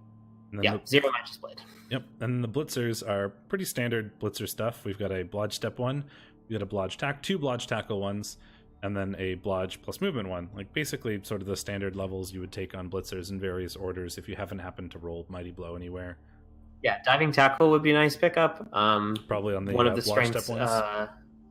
Yeah, one of the strengths of Dark Elves later on is that they can have a bunch of these very durable blodge step diving tackle pieces. Yeah, they're an elf team. Plus movement is really blodge. Plus movement is really nice simply because this is a team that doesn't get natural access to movement 8, so 1 turning is hard for Dark Elves, despite being elves. So having that extra movement 8 piece, and then maybe consequently picking up like sprint or feet, kind of gives you the option that most Dark Elf teams don't naturally have. So yeah, he has a lot of options with that blitzer. If he happens to roll doubles, he can also get guard and then have a movement 8 blodge guard piece, which is also really good. Yep. So there's a lot of and that doesn't necessarily work in like counter synergy to like going sprint sure feet and stuff. So he has a lot of options with that blitzer. We've got Squeaky Blinders by Rando Maximus. I love that name because that's a great show. And Skaven. I like that we have Randomus Namus and Rando Maximus, Yeah, just to fuck with us as much as possible. I was going to make that comment and then decided not to, but then you did. So there we go. Easy. Why wouldn't you make that comment? Because yours was like slightly more, I don't know. I think mine would have been more aggressive. Fuck you. 2 Storm Vermin. Both Mighty Blow, 1 tackle and piling on. No claw yet, unfortunately, but tackle, Mighty Blow, piling on is still nothing to sneeze at. For sure. Gutter Runners are way more developed than some of the other rats we've looked at. One has 2 heads, so picked up a double first, which is really nice. Making him a natural cage diver on Agi 5 dodges is pretty cool. Not quite Agi 6 dodge, though. Not quite, but that's not something you see every day. So he could get there. Raj Strip is really nice. I think I would have gone Raj Tackle on John Colby, depending on what order these were rolled in, simply so that you have the kind of the gutter runner tackle ability. Yeah, exactly. Well, this strip is like basically equivalent because even if you just push them, if you don't have tackle, you'll just push on the stumbles. Assuming they're not sure hands. Yeah, for sure. And then a more like bulk carry E1 with block sidestep. He could also get diving tackle to be annoying potentially, but he's also probably the one you're going to aim to 1 turn on. So you just pray for. You could also go sure feet sprint because sidestep helps with 1 turning. You could 1 turn on the 2 heads guy. That too, but the sidestep helps a bit with 1 turning. It does, particularly with rats because sometimes they have trouble getting like good LOS blocks for 1 turn. Yep. The strength of thrower is nice. Rats are often vulnerable to holding the ball in the backfield. Like you can't really chase down gutter runners, but sometimes you can kind of pin the thrower and take the ball off them that way. It's harder to do from a strength 4 piece, of course. So yeah, he's much safer to hold on to and then eventually give to a gutter runner and have them run to space. Yep, and then he's got a Raj lineman just for kind of a durable piece, an all-important guard piece because normally rats only have 2 strength access players and they are devoted to becoming killers usually. You might get guard on 1 Storm Vermin. So having the guard lineman is really, really nice. And then the 3 guard linemen for the LOS. So a surprisingly healthy rat team. Especially the guard is especially good for cage dives and etc. Yep. Mostly cage dives. Yep. Then we have Horn Stars MMXVII, which I believe is 2018 in Roman numerals. Yep. By My Nemo 1. Healthy for now. Who was in the stream before? I was correct. My Roman numeral knowledge coming in handy. Look at you. Several degrees in numbers. None of those numbers generally are Roman numerals, though. What's the point of having a degree in numbers if you don't know Roman numerals? Because The education system. Roman numerals are letters. Look at them. Your mom's Not covered right in back. numbers degrees. Okay, I will look at the team. So let's start off with these Chaos Warriors. We've got 3 block Mighty Blow ones. Gone with the Mighty Blow first, which is always a contentious point. You kind of need reliability somewhere on Chaos teams because nobody starts with block. But you also kind of want the Mighty Blow so that they level up faster, because it turns out Chaos Warriors are kind of annoying to level. Not terribly annoying because they are edgy 3, so they have the ability to score without too much difficulty. It's a movement 5 that's slightly annoying. And then we've got 1 who's the block, guard, Mighty Blow, claw, tackle piece of super great to have. Movement 4, that's not the end of the world. He's basically like a Nurgle warrior now. I know what that's like. But the guard and block is very useful for just having that available to control the pitch, but then you also have the Mighty Blow, tackle, claw available to just murder players, especially since you don't have the Mighty Blow, claw beastman yet. We do have a block Mighty Blow, tackle beastman who's a great blitzer. He's going to be looking to pick up claw next. We haven't gone the greedy route with Buster Good, taking a block first. Then we've got Rocky Balboner, who has got Agi, block, and tackle. The tackle is interesting. Normally with when you get a Agi beastman on like or an Agi Pestigor or whatever on like a Nurgle or Chaos team, they're instantly your ball carrier, because you can sort of do that with any, like you have a ton of beastmen, and whichever one happens to roll the good stats, you can sort of make them a ball carrier. So the tackle is interesting. Makes him, maybe it's because he just needed a tackle and that was what the level was like. But he's a good ball carrier with block and Agi. You also have Mafagors who could potentially do it with Blodge. You would like to get Agi as well to make that slightly more reliable. If you could combine those, that would be amazing. Will Pounder is also a good ball carrier with Strength 4. It turns out any stat really is a good ball this carrier. is a gross Chaos team. There's a lot of ball carrying options, which is the biggest thing for me. Like with Chaos, the Beastmen are so flexible because they're your linemen and you have a lot of them. Basically any of them can be anything depending on how you build them. So you sort of can do that. Take block first, see if you get a stat to pick up like ball carriers or whatever. And any stat is good for a ball carrier, whether it be strength, movement, or Agi. And we have 2 strength and 1 Agi. And one of those strength is block, and that Agi also has block. We have a lot of potential like good ball carriers, so that's super good. Rocky Balboner, he just needed tackle, I think is what happened there. So now he's a ball carrier on offense, and then on defense he can be a safety with the tackle. And Mighty Blow, block on Tom Wanks, so he is on his way to being a killer blitzer. I think what I'd like to see going forward from this team is it has very little guard. So those very little guard and kind of limited kill. Yeah. So those Chaos Warriors probably will get guard next. One of those that Mighty Blow block beastmen will probably get claw. That Buster Good will probably get claw. And those strength beastmen can very easily become guard pieces as well. So that's probably something you should consider. And Will Poundard and Richard Rockhard, I think, should be guard support pieces. This team is already, unless you get like Agi, and then you just make them the ball carrier with Agi 4, strength 4. Because they're vampires at that point without regen. Like the good news is there's a lot of ways this team can go. Yeah, especially because a lot of the time mutation access on normals kind of acts like pseudo stat ups. Yeah, we have kind of like budget stat ups. Yeah, there's a lot of development paths open to a lot of the players, I guess is what I'm trying to say. Almost none of the players are locked into their role because of these stats, so they can kind of easily switch to a different role if they happen to roll doubles or stats or whatever. So this team could be incredibly scary in just a few level ups, and it's already going to be annoying to play against. So good luck to everybody else. Rats Against Teen Stars by Razzlestorm.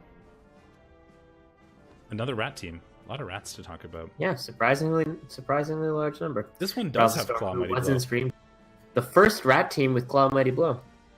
Shows you how hard it is to hold on to Storm Vermin with Claw. let alone get them in the first place, I suppose. We have a block tackle guard one, so the sort of... I like how I do like that the one you named, Clawpalm Holland, and then didn't roll Claw. So you get. He does have guard though, and he has Mighty Blow tackle, so he's like, we have one Storm Vermin to be the killer blitzer when you just want to kill stuff, and we have the other one to be the reliable knock a player over if you really need to knock somebody over, because we have the tackle there. Block tackle gutter runner. Apparently this was because he was facing Underworld, Skaven, then Elves, with 0 tackle on the team, so he wanted tackle somewhere. He forgot to be named with the theme and hasn't died yet, so that's why we have Pwitik, the gutter runner. Shame. But still, block tackle is not bad. He's probably not going to be doing a whole lot of blitzing because strength 2, but the tackle is going to be helpful for screening, and the block keeps him on his feet if he's carrying the ball or what have you. Other than that, pretty standard. Other than, of course, the plus agi leap gutter runner. Yeah. That's just like that leaps your backfield line does 0 against melee probably. Use movement 9 agi 5 leap, sidestep, block, dodge. It's unfortunate that he doesn't have like wrestle strip, because agi 5 leap wrestle strip on a movement 9 gutter runner is dumb. But he still has that option if he wants to just cage dive, he can. Because we do have Gatin Mata Ratzo, who is the other sort of strip baller wrestle tackle piece. I think the Agi 5 is for ball recovery after Gatin Matsrato. Yep. Matarazzo takes the ball down, Millie gets it, and then like leaps in to pick it up and then runs away. Because like getting into the cage is often the hard part, I should say. Getting out isn't too bad when you have Agi up and dodge. He also has the reliable jump into the cage with it if he really wants to, especially since or like the reliable jump over the backfield line to one turn, things like that. So yeah, I don't think I would have taken an agi up lineman in Rats. I think that's a trap. It feels like a trap. It's a trap. There's a block sidestep gutter runner who's also got diving tackle, so very good defensive piece, but also offensive because block gutter runner. Dirty player rat, sort of standard block rat. Agi, he's just not going to be on the line anymore. With the Agi, you don't want to use him on the line. And it's another Agi 4 piece. It's just another target you can throw to or throw with. So that's not terrible. But I feel like you just want to be TV efficient with line rats because they're probably just going to die at some point. Yeah, I mean he could effectively use it as like a thrower at this point. But I think I don't love it. Let's go to Superfed's Kislev, 1940 Kislev. How did 1940 get into Div 7?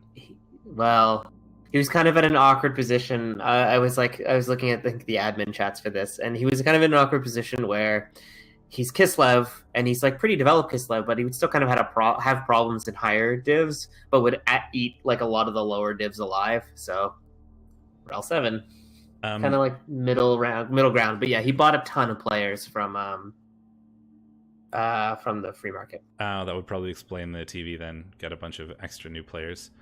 So we've got a lot to talk about here, I guess. So Blitzers first. Captain Stabin has got Mighty Blow piling on block tackle, so he's a killer blitzer.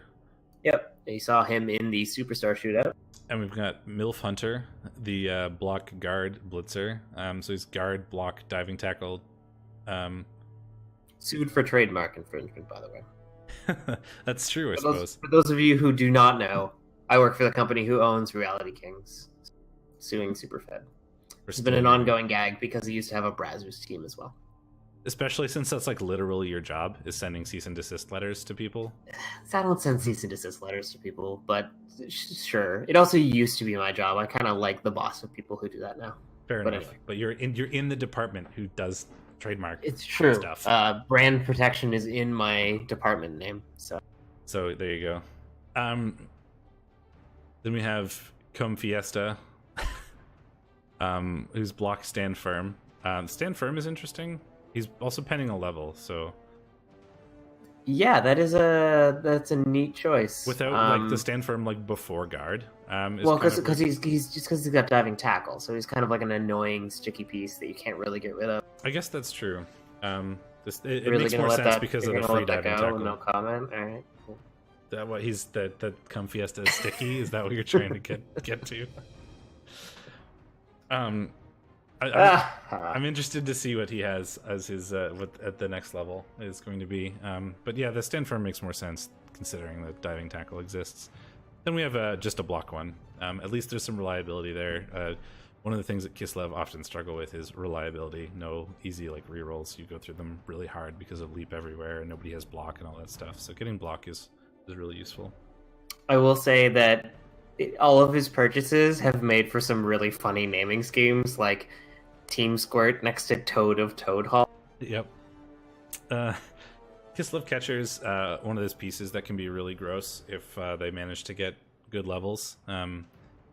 Just because basically any stat up, yeah. Just because Agi 4 on a human team, plus like the long legs and leap and stuff, the leap is really reliable, and they have Agi 4 on a human team, right? Yeah, movement up on the catcher, in tandem with all those other abilities, and catch. I mean, it's clear that this is his one turner, and catch, dive, and catch, yeah. Yeah, I mean, and like also just this player can jump over your back line really easily. Like it's a really reliable way to one turn, assuming you can get the 3 pushes you need to make it feasible. So Team Squared is a really strong piece on this team. Yeah. The plus movement is really clever. Kislev catchers in general can be amazing if they get good skills. And Happy Tugs has exactly as many perms as I would expect a Wrestle Dauntless Kislev catcher to have. One? Well, just that like he's armor 6. Like clearly this player takes a beating because it's his only sacker, it seems, other than RK Prime, who's a line. Toad of Toad Hall is a guard blodge catcher, so it's a mobile guard piece. He's strength 2, so he's not the hardest to knock down, but it's a guard, so you take guard. It's similar to like Wood Elf catchers, right? Yeah, you absolutely take the guard. Same with Money Talks, also blodge guard. They're difficult to knock down because blodge, but strength 2. But leap, Agi 4 means you can kind of put that guard wherever the hell you want it to be. So 2 pieces like that is really good. You can put it wherever, and if while it's easy to knock it away, it's not necessarily easy to knock it down. It's the same thing with the Wood Elf catchers. Like you don't really care if they're taking blocks because you don't really care if they're getting pushed out of the way because you're never trying to stand toe to toe with people with Kislev. Yeah. So all you care about is getting that guard into a good place, and then if it gets pushed away the next turn because it's blodge, you care. A good place for somebody like Happy Tugs or RK Prime to utilize with their Wrestle Dauntless and Wrestle Strip Ball, for example. Yeah. Absolutely. And then HD Love is a niggled block guard. He's armor busted? A lot of doubles. He's armor busted. My bad. There's a lot of guard doubles. It's a guard heavy Kislev team. Very, very difficult to. I mean, if any Kislev team could stand toe to toe with a lot of these more bashy teams, this one could. And then Clown looks like an external acquisition, with just a guard lineman. Always nice to have. And in the VIP, Wrestle. I'm not really sure what Superfit is putting on his LOS right. Linemen's. It's the Wrestle guy, and probably the Wrestle guy for sure. Guard. Ugh. Probably the Wrestle strip at this point. The block guard with an armor bust is asking to lose 110k in TV, but maybe. Yeah, I mean, you've got to put somebody on the line. Let's see. We have Weeknight Wizard with Sugar and Spikes, the Orc team. It's got a troll. I wouldn't be surprised if Superfed does a bit of trimming to that team to kind of like take out a bit of the perms and stuff and just start running some rookies. So he has something for the OS. Really good developed blitzers. 3 of them going guard. This is how I like to build my orc teams. Kind of make one a hard killer, one a kind of sacker utility piece, and then the rest goes. Not a lot of black orc development. One of them still being a rookie, probably a new acquisition. Yeah, he's played 2 matches. But we've got three of the 4 that have block, so almost the whole team with block now, which is good. Only one, like you said, who's a bit away from getting block, but 3 black orcs is a pretty big asset. They don't have guard yet, but you have guard on the blitzers, so it's not bad. Guard on strength 3 is significantly worse than guard on strength 4, of course, but yeah, it does it in a pinch. And he's got the troll for kind of a more serious block on the thrower as well. Blodge on the thrower even, which is a double. So yep. So that's not the worst orc thrower I've ever seen. He's going to be annoying to like knock over or whatever. He still is movement 5. But that's the, curse of orc throwers. Man, I just heard myself echo a little bit. I think I need to get like acoustic foam or something in here. I mean, or just some furniture. I have furniture. I have curtains even. Wow. You're a real boy. And line orcs for the line. 2 of them with block. I'd like to see a dirty player somewhere on orcs, but since those two, well, you have a troll, so the troll and those 2 block line orcs are going to go on the line, so the last guy will get like dirty player, presumably, for the offensive drives when you don't necessarily need to field one of those block linemen or whatever. Yep, probably. Seems like a sensible choice. It's a good orc team. It's kind of suffering from the classic orc problem wherein blitzers steal the show and take all the SPP, but he's not lagging too far behind with the black orc. So nope, just one that's kind of fallen behind, and even then the blitzers still could use a couple levels. There's not a ton more needed, but like 1 or 2 more levels on those blitzers would still be not bad, I guess. So like some stand firm on those guard potentially. So it's not terrible that they have a bunch of levels. We just need some more on the black orcs, and things will be looking great. And next up, we have our first Nurgle team. Yay! I'll let you talk about it while I go get more beer. I should get beer. I haven't had beer this whole time. Yield guard. Would you like to go? Would you like me to talk about the Nurgle while you get beer? That seems only fair. I have stepped away more than you, so okay, let's do that. Cool. I know about Nurgle. Just kidding. So yeah, pretty kind of like safe start for these Nurgle. Went block pretty early on a lot of these Nurgle warriors. Elected to go block after Mighty Blow on these 2. So kind of went Mighty Blow first, which is kind of the I'm going to sacrifice winning games now for development strategy, but then chose to go block. Sometimes you'll see people even go hard on the block or the Mighty Blow Claw and then block and then guard kind of development for Nurgle warriors, and just kind of accept that they're going to be hot garbage and 1 in 9 all the time for a while. Less so here, so kind of going more safe, more solid, not picking up a lot of guard. He only has guard on George and Lord Doggo. But that said, he's kind of past a lot of the serious pain point for Nurgle. He doesn't have a dedicated killer yet, which I'd like to see. The Pestigores are a little underdeveloped. He might have had to kind of replace one recently. Pestigores are also really annoying to level. They are. I mean, everything on Nurgle teams is annoying to level. Otherwise, Nurgle would be broken. Speaking of which, we're going hard in Vickers Cross. Let's hope this one isn't flat. Yeah, I was going to say, Steak came to visit me last weekend and brought a bunch of beer, which was very nice. Except one of my favorite beers that he brought up from Nova Scotia was flat, and we all were a little sad. It's not flat, but it's not as fizzy as it should be. Maybe they had a bad batch. Maybe, but it turns out Vickers Cross is still good and also very, very boozy, so... Yeah, I've got like a 10% stout in the fridge that I could open. It's like one of the only beers I have. A Monday, so I'm going to not drink that. And then you just immediately feel buzz after one beer. It's like the only beer I have that does that to me, and I don't know why. Probably because of the like 9 point whatever percent it is. And you drink it quickly because you like it. It's yeah. Like often the alcohol quantity of it's more about like how much booze you have in a certain period of time than it is like how boozy the thing you're actually drinking. I mean, that is often correlated, but it's like the only beer I ever have that I'll have one of and be like, whoa. Whereas most other ones are just like they don't do anything. Anyway, I have that problem when I'm out at bars because I like think about pints the same way I think about a bottle of beer. So I'm like, I've had one beer, but of course a pint is 50% more beer, so it's a bit of a problem. Where were we on this team? I was about to talk about the Pestigores. He's got a ball carrying one in no doubles, so kind of like block, sure hands, extra arms, like picks it up on a 2+ rerollable. Pretty nice. It's not bad. It's certainly not the ideal for like generally what you kind of do with Pestigore is the same thing you do with Chaos, but slightly more limited. Is like you start with stuff like block or whatever, like things that are kind of relevant no matter what, and then just pray that one of them rolls plus agi by the second level or so, and if not, then you just have to pick one. But because plus agi effectively, like you can get like 3 mutations that make a player effectively plus agi and like 2 heads, extra arm, big hand, I guess. Yeah. The big hand does some other things, of course. Yeah, you can kind of replace 2 heads and extra arms with 1 plus agi. So if you can get that, that's great. But if you don't get it, extra arms is certainly a good way to go. 2 heads is a good way to go, and you need to have a ball carrier at some point. So, and you do also want to have you want to have your tackle Pestigore, you want to have your mighty blow Pestigore like we have here. So at some point you have to commit to a ball carrier, and it's much easier. It's hard. You have to do that much sooner with Nurgle than with Chaos because you have only 4 of them. Yeah, for sure. So he's got a Sacker in Scoots with Wrestle Tackle, always nice to have on Nurgle, and he's got Paprika, who is going to go the Mighty Blow, Claw, piling on, maybe block someday, all apple pies route, I assume. So we'll see how that develops as the season he does goes need on. it. He has that's the biggest thing I have with this team is that there's only one guard and it's MNG'd, and we have no Mighty Blow, Claw sort of player yet.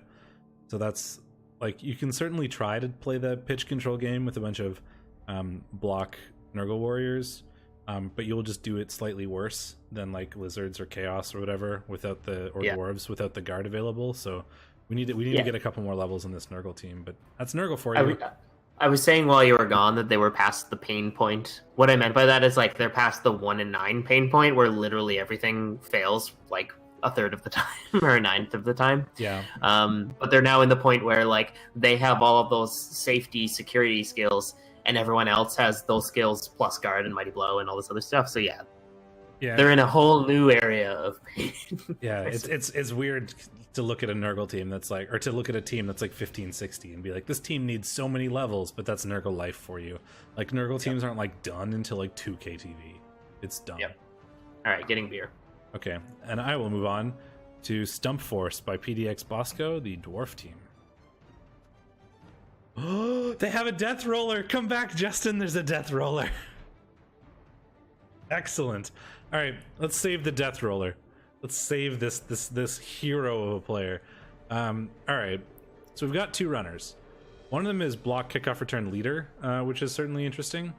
The block kickoff return is sort of standard for dwarf runners. You want to grab that block as fast as possible. They're one of your only Agi 3, but they're also Agi 3 sure hands. B, armor 8, C, blockless players. Dwarf runners are your massive weak spot as a dwarf player. So you want to pick up block as soon as possible, especially in your offensive one. And then once you've gotten that, it becomes a little less relevant. Kickoff return is a good skill to help counteract his movement 6. If you can pick up dodge or an agi or a strength or a movement or any skill or stat, really, it's really good. And leader is a nice one because it's a cheap reroll. If you want to go this route, you could even drop a reroll and save a bunch of TV, because dwarves do get passing naturally. So this leader is only a normal skill, so that's a 20k reroll essentially. Being a dwarf with thick skull, armor 8 block, he's probably not going to get removed very often, especially since he's your ball carrier. So you could save quite a chunk of TV by dropping down to 2 rerolls, especially since dwarves don't really need rerolls that often. It's basically for GFIs and double skulls. So the leader there is a really nice pickup, certainly. This runner has block, and I think I would have rather wrestle. I really like the 1 block, 1 wrestle sort of runner route. You have an offensive runner and a defensive runner, because it's the only player that you're really gonna want to get wrestle on, because all of your other players start with block. So you see this sometimes, but I think I prefer the wrestle on the first runner. But considering we do have a death roller and that player is going to get sent off, we have a death roller. Yep, I was very excited. I'm fucking hyped. It's a block death roller. This team wins the division. You left else. Right at the wrong time. I got very excited and was like, Justin, come back. And you didn't. I'm just kidding. He has a dodge troll slayer. I hate it again. And then I talked about the leader runner for a million years. Blitzers. So we've got a guard blitzer and a mighty blow blitzer, both very standard levels. Troll slayer with not a level yet. This troll slayer has mighty blow dodge. Mighty blow is standard. Dodge you see sometimes, but is less standard. I think I prefer just immediately taking jump up. One, because they're going to get piling on eventually, and 2, because dwarves are slow, so them being if they ever get knocked over, the jump up just really helps mitigate their lack of movement. Yeah, I think block on guard pieces makes some amount of dodge on guard pieces, I should say. I don't like dodge on killers. It feels a little pixel huggy to me. Your troll slayer is gonna get hit sometimes, and you just kind of embrace that. You just take jump up and piling on and commit to killing people. And Longbeards, 4 with guard, very standard. Guard, mighty blow, stand firm in some order. Enjoy playing dwarves. You're lucky you have a death roller, or I would hate this team. I'm just kidding. It's just very standard dwarf. It's a death roller with block. I love him. Armor 10, strength 7, dwarf strong. So good.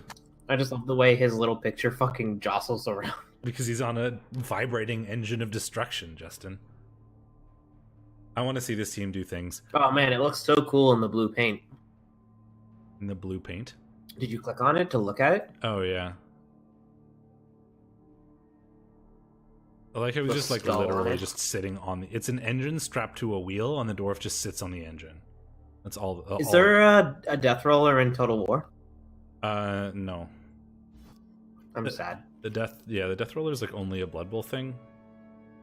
But he has block. He has break tackle, mighty blow, juggernaut, block, stand firm, nonsense, death roller, hit stuff. He's strength 7. It's great. And then when you're like on turn 7 of your drive, you just start fouling with him because he's got dirty player and he's gonna get sent off anyway. And Is it a bribe? You get a bribe stadium. unless you get a bribe.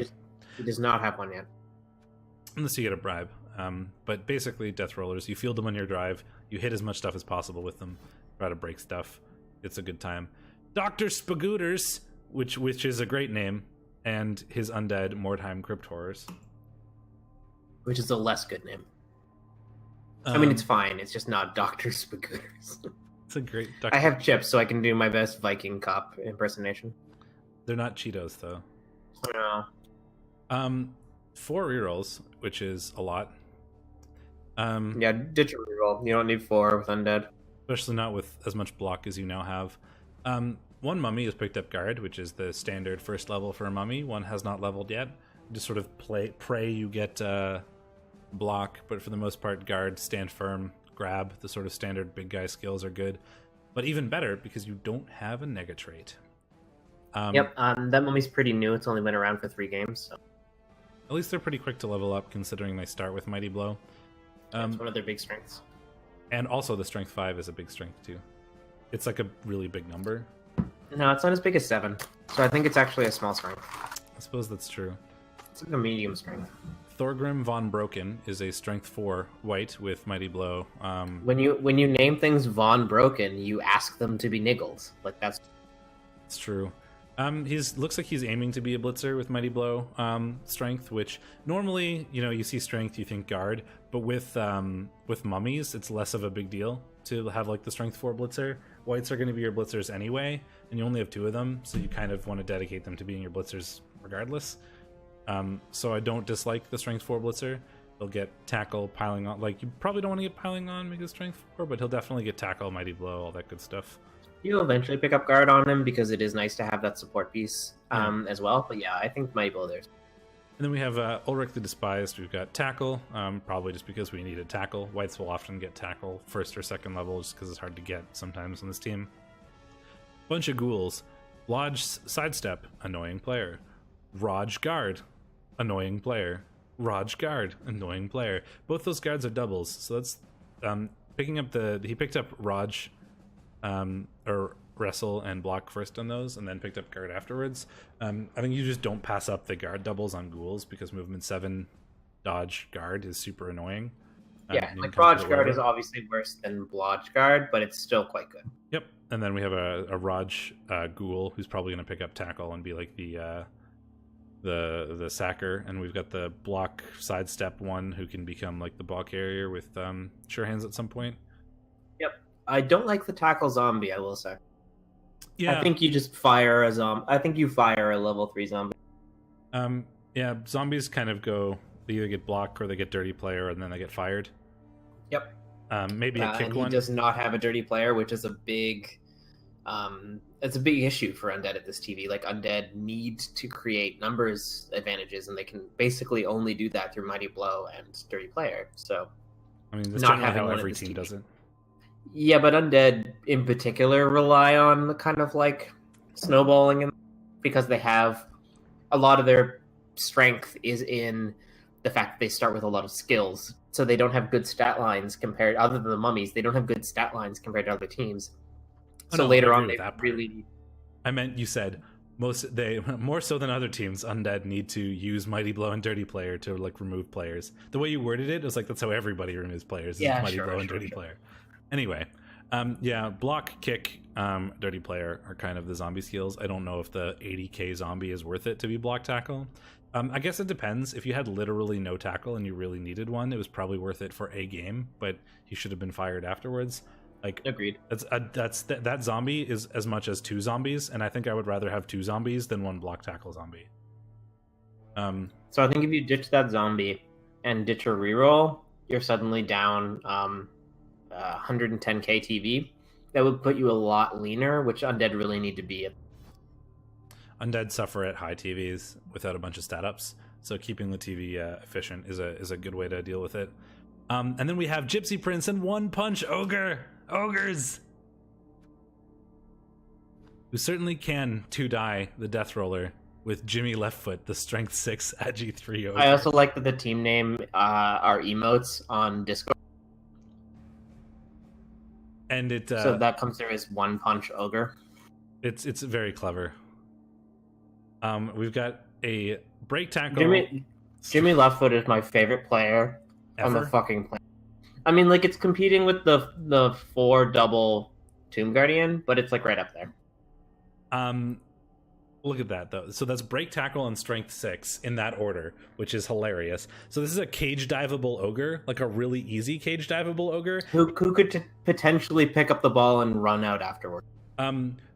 Worth noting that this ogre is also strength 6. So even if you have 2 guard corners on a cage, this ogre can cage dive and then 2-die the ball carrier regardless. It doesn't matter. On a 3+. On a 3+. You have 2 guard cage corners, 3+, 2-die the ball carrier. Screw it. And he's also got Juggernaut, so if we do get that like both down, he can turn it into a push. It's like sort of you'd rather that be block, but it's basically he didn't roll general skills or he didn't roll doubles. So that prevents the turnover on a block when you do stuff with him. I think this used to be Spica's ogre, because it doesn't fit the naming scheme, and I think I remember it being on his team. It's on. I think it's from someone else. Gypsy, where'd you get this? Anyway, he also has Agi, so he can be a strength 6 ball carrier, which is stupid. You don't even need a cage. I called it. You don't even need a ball carrier or a cage at that point. You just pick up on the Agi 3 ogre and just start walking down the strength 6 ogre and just walk down the field and be like, block me, I dare you. Yeah. What are you gonna do? Then we've also got another Agi 3 ogre, just in case one wasn't enough, with Stand Firm. This one's AV busted though. I might consider recycling him. We've got a Stand Firm ogre, which is like you basically pick guard, stand firm, or break tackle on an ogre team, because most of your players are like break tackle more so than on standard sort of big guys, because ogres are your team, and if your ogres get locked up, then you're just sort of screwed. So you need to be able to like reposition them, and they're going to bonehead and all that nonsense because they're ogres, but you're playing ogres. But like the sort of I think the try-hardy way to help mitigate that a little bit is with a lot of break tackle. This one has block, break tackle, and guard, so he's a block ogre, slightly more reliable than the other ogres. And he's also got that guard to help a little bit with when you need guard with a team full of strength 5. Another Japanese ogre, the stand firm ogre. We've also got a break tackle piling on Juggernaut ogre, who's Agi 1. He will not be passing. No, but he will be piling on probably. And a piling on Mighty Blow ogre can hurt. I've experienced this. And sometimes it's just hard to foul the ogre when there are 5 other ogres in the way. There's an ogre team in my Greenhorn division that has 3 piling on ogres already in a block. I'm gonna die. Yeah, like you think piling on is like, oh no, strength 5 with piling on. You don't want your strength 5 guys on the floor. But when you have 6 of them, it's less relevant. Also, ogres are fucked anyway, so that rule doesn't apply to ogres. And you also get the piling on Mighty Blow benefit. And then Noblars. Basically, Noblars are either ammunition. If they don't roll like something, they just get fired, right? Like block, diving, tackle, block, like they're likely to stay on their feet a bit more, but they're strength 1, so everybody 2-dies them or 3-dies them anyway, so who cares? Honestly, I'm sort of the school of like, if you roll a double, take like a leader or something and just get an extra reroll for really cheap until that Noblar dies. Speaking of rerolls, he has 2 rerolls on 6 ogres is a sad time. you kind of hope for Agi somewhere on a Noblar to throw it and like do things, but like the block diving tackle guy with sidestep will be surprisingly annoying. The other fun thing about Noblars that most people like forget about is that they are Agi 3 dodge stunty titchy, so they're like 2 head goblins in that they can just move anywhere on a 2+. So like the movement 5 is kind of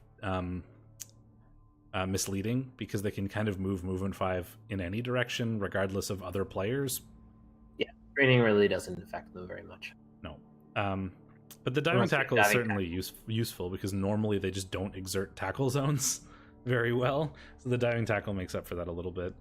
They give everyone else stunty, basically. Yeah, it's the best way to describe it. You still have to make dodge rolls, but you don't.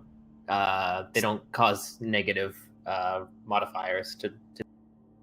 Yeah, you can't stack the tackle zones from Noblars, essentially. Yeah. But man, this team is Jimmy Leftfoot. I don't really care about everybody else. I just want to see this team play, and I want to see Jimmy Leftfoot murder some stuff and like ball carry and cage dive. Oh man, I'm excited to watch this team play. Then we have Crypt Lords 2 Boogaloo by Redbeard.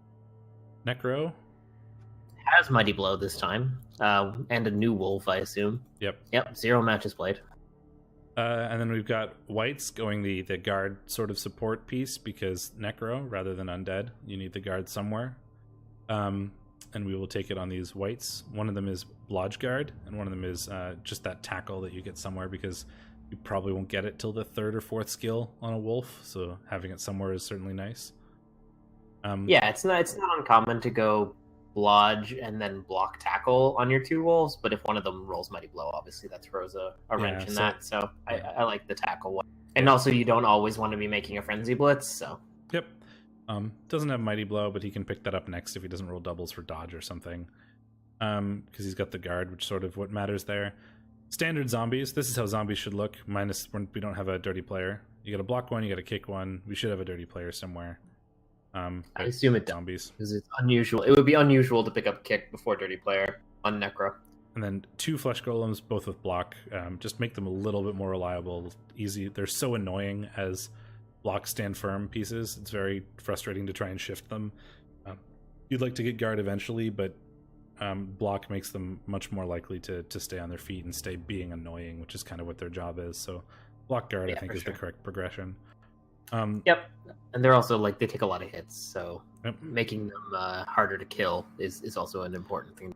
2 ghouls, so we more than the standard 1. We've got an extra one now. One of them is block plus strength, who's an amazing ball carrier now with blodge plus strength. Amazing. Yeah, he'd like to pick up sure hands and then pray for more stats, but basically done at that point. Yeah, pretty much. Is a really good ball carrier, and then this other ghoul can build towards like a sacker with Raj or hope to get doubles from the guard piece or something. But he has a lot of options for that other ghoul.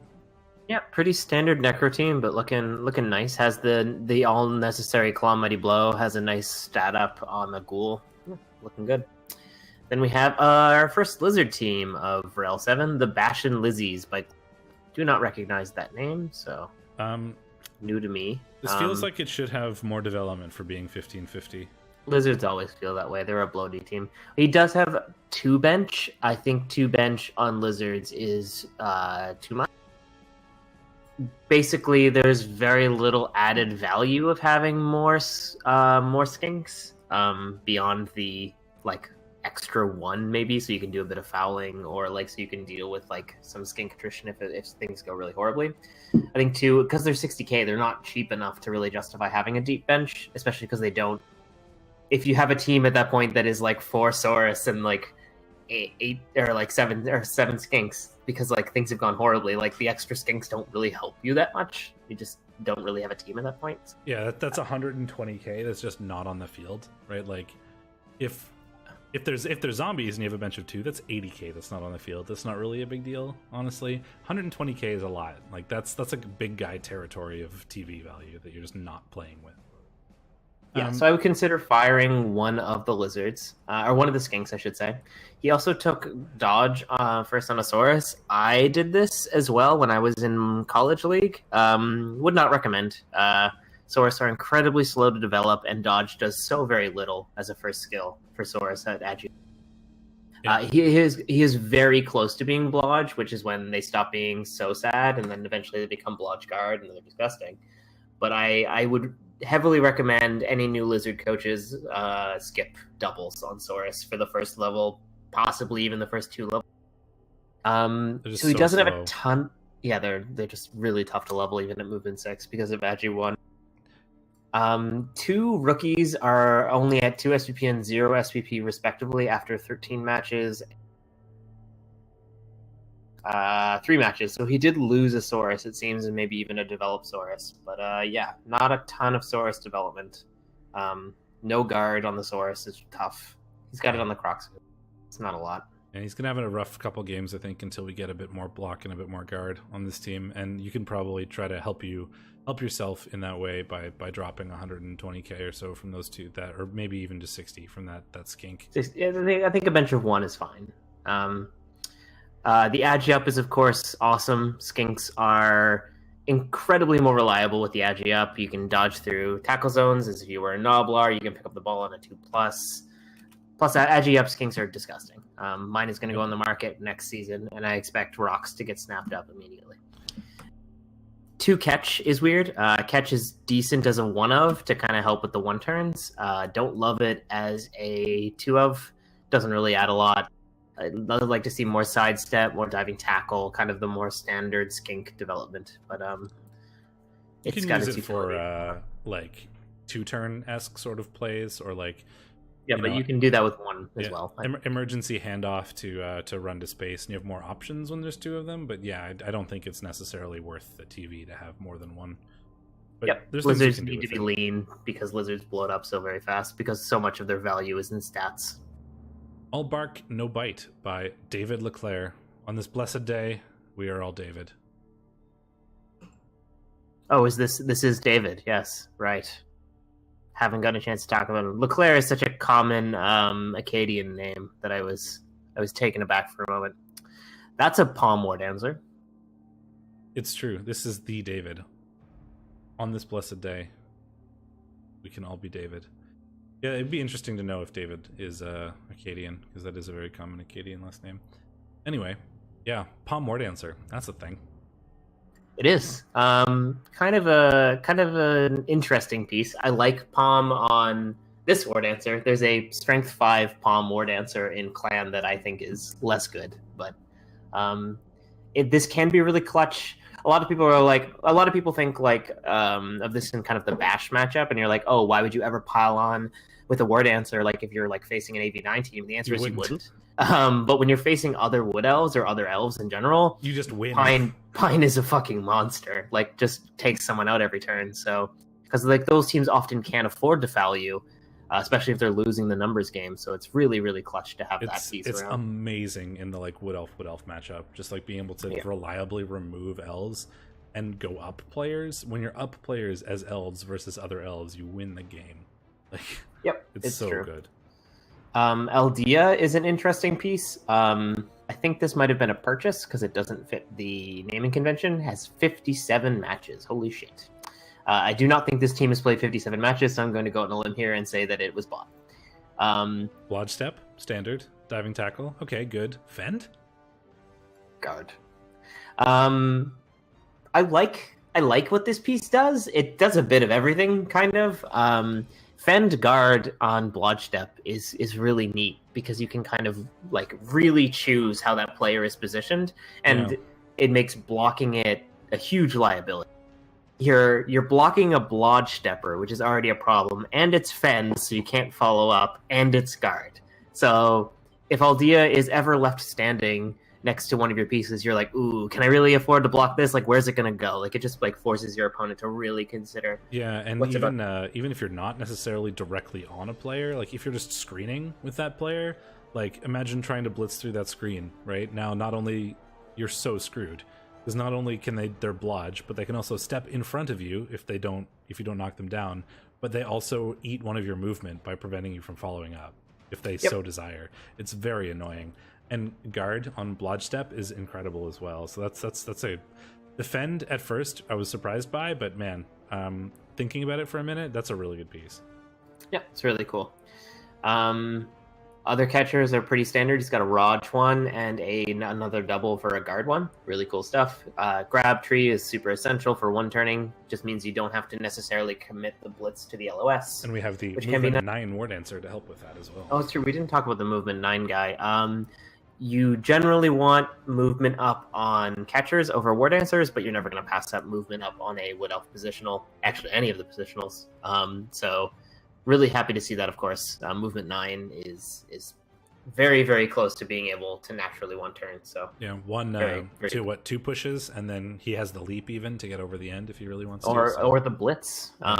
With movement 8, assist and catchers with sprint, you can easily just run an assist down to kind of punch a hole through the screen, so you're just doing a 2+. I always forget that's a possibility, but then again, I play Nurgle, where my fastest player is 6, so...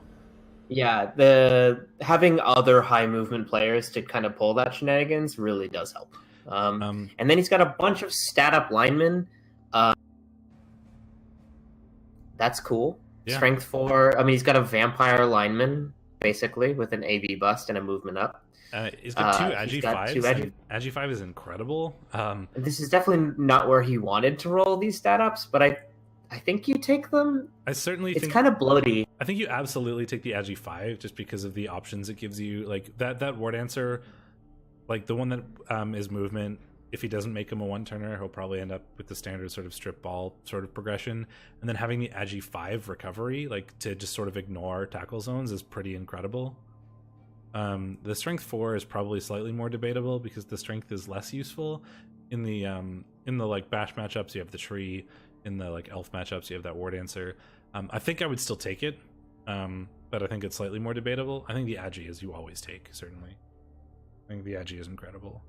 Sorry, something very funny happened with Schleiss's bot. So it just kept posting Chapsu beating Carlos Ibs in 1 minute, like over and over again. It's like a bot report for that match, like 6 times. No, it's like 10 times. Oh, I need to go look at this then. Really good. Is it in the 1 minute channel? Presumably? Yeah, it just won't stop. Schleiss is just like, stop it, bot, stop. I'm being caught discording in the side window, but I had a message, so I got to. I'm gonna have to look at. Apparently, Schleiss fixed it, and I want to program geek a little bit out at why he fixed it later, but I'll do that later. 2 dodge linemen, pretty standard early level for a Wood Elf lineman. Other options are wrestle or block. You probably want kick on somebody, but he may have lost that at some point, because it's generally very often your first skill. So not having one is either very surprising or that player has died. Yep, exactly. It's a good looking Wood Elf team. Only has 2 rerolls, but doesn't really need a third. And that's the last team. You sure you don't want to look at Arch XL's? It doesn't have a death roller. Get it out of my fucking face. All right. See. So we haven't had a game that has been played in this division in this yet, so we can't. So we can predict all of them, I guess. So we have Ye Old Guard and Reality Kings. So that is Superfed's ridiculous Kislev versus the Nurgle. It's worth noting that Tentacles does work against Leap. So that's a thing. It does, but Kislev have enough guard to deal with it, so I'm not that worried. Yeah, I think the big thing here is that the Nurgle don't have the guard. They do have some tackle, but they don't have like a whole lot of Mighty Blow. They've got 1 or 2. But the Kislev have a boatload of 4 technically, but the beast, like making blocks with the Beast of Nurgle, is always an iffy proposition. The Kislev have a bunch of block. The Nurgle are going to get a boatload of inducements, but it turns out Nurgle inducements are hot garbage. Yeah. Like they technically have like a strip ball, or they have a sure hands player, but that they could take to sort of counter the strip ball if they really wanted to, and Lewd Grip Whip Arm. That might be worth considering because there's a strip ball available, but you do have sure hands on that Pestigore, so we don't need that. Yeah, probably don't need it. That said, that Pestigore is going to get punched over and over again until he goes down forever, and then Fed is going to have free reign of this game. I think I like the Kiss. Yeah, I think normally in this matchup I'd like the Nurgle, but I think the Kislev just have more, like, being out TV'd as Nurgle is never a position you want to be in because your inducements are terrible. Oh, you fucked up my camera by looking at Discord. Oh, did I? Oops. Fix it. It's fixed. I'm tiny. Yeah, so I think basically in every situation where the Nurgle is down TV, unless it's like 2100 versus 2000 or something, the Nurgle's just at a disadvantage. So I'm going to give this to the Kislev. Although, like, things could go pretty swingy if the Mighty Blow happens to fire, but like that's kind of that can happen in any Mighty Blow bash matchup versus Armor 8, Armor 7. Agreed. I mean, it happened versus Armor 9 too. It's just less likely. It's true. And then we have the Roller Dwarves, who I will predict to win every week, versus the Rats against Teen Stars. Go Dwarves! Which I'm going to go on a limb here and say it's a Rat. So this is the Rat team. It's Razzlestorm's Rat team. So they do have Claw. Yep. So this is the one that does have Claw. They have the Agi 5 Leap Gutter Runner. They will be missing the Strip Ball player, but that's less relevant against Dwarves. True. Because we have the Sure Hands player. PDX Bosco should ditch a reroll because he's got leader. I just noticed that. I talked about that extensively when I looked at the lead runner while you were gone. Yeah, that's fair. If any team does not need 4 rerolls, it is definitely Dwarves. What are you going to reroll? Yeah, GFIs and double skulls. Yep, that's what it's there for. Well, the Skaven do get some TV, I believe. No, they'll get another. They need what, 1 lineman, so that's another 50k. They'll be at 1480. That's not much. That's 60k for this Skaven. They get like a babe essentially. Yep, probably a babe. So nothing too exciting. And Dwarves are a terrible matchup for Skaven, so I'm gonna go ahead and give this to the. Yeah, it turns out the Death Roller is kind of not that relevant in this match, but it's still incredibly funny. Irrelevant. Yeah, it's still funny. Just but the tackle, there's only 1 Mighty Blow or 2 Mighty Blow for the Dwarves, and neither of those have tackle, which might make a difference. 3 if you count the Death Roller. I don't count. It's one more. It's one more Mighty Blow for the LOS hits. That's its biggest relevant point in this is that it's something he can stick on like as many rats as he wants without really fearing for its life, and it's another Mighty Blow for exactly 1/2. Yep. If Harry Styles can do work, then I think Razzlestorm has a good shot at this. Like, this is not as unfavored, I think, as many Dwarf versus Skaven matches would be. Yeah, because the Death Roller is 200k of bloat, and they have no bench beyond the Death Roller. So if he can cause a couple of Claw Mighty Blow removals, things are looking a lot better for him, but you need a lot before Dwarves start to feel really pressured versus... And there are only 2 Mighty Blow, 3 if you count the Death Roller, for the Dwarves, and neither of them are on tackle. One of them is Frenzy, which is pseudo tackle, and it's pretty easy to 3-die with this much guard. That may be counteracted a little bit. I'm going to go Dwarves, but I will say that this is not as unfavored for the Skaven as I think it normally would be in a Skaven versus Dwarf matchup. Yep. Mordheim Crypt Horrors versus the Horn Stars. So Dr. Spagooter's Undead. Yep. Versus Chaos. Not traditionally a great matchup for for Undead beyond like the early stages, but there's less Claw Mighty Blow here than you would normally see, and it's on kind of an immobile play. Excuse me. Yeah, there's a lot of block. There's a bunch of strength up, which I think is pretty relevant in this matchup, considering that those are strength 5 on the Blitz goats. So like he bought Shaman Dalshin. Yeah. That's a purchase. So he purchased a movement busted Chaos Warrior to get the Claw Mighty Blow. The Claw Mighty Blow is going to be good. Yes. And the block Strength Beastman is actually really relevant because he only needs 1 assist to block 2 die of Mummy on a Blitz. Yeah, this is going to be a tough match for Spagooters. He's not out guarded, but he's definitely out strength. He's definitely out blocked, and he's definitely out mighty. The big strength I think he has is the ghouls, right? The wrestle, the mobile guard, and the blodge step are pretty useful here. There's a lot of tackle for the chaos, though. 3. That's true. And let's see, the chaos are at 80k, and they don't get any bench, so that's exactly what their TV is. the Undead get anything? I don't think so. So it's going to be 1550 versus 1790, so they get 240k. Maybe a wizard and a bribe for. I think I want to go chaos. How you feel? We could get a chainsaw. Chainsaw's not that relevant.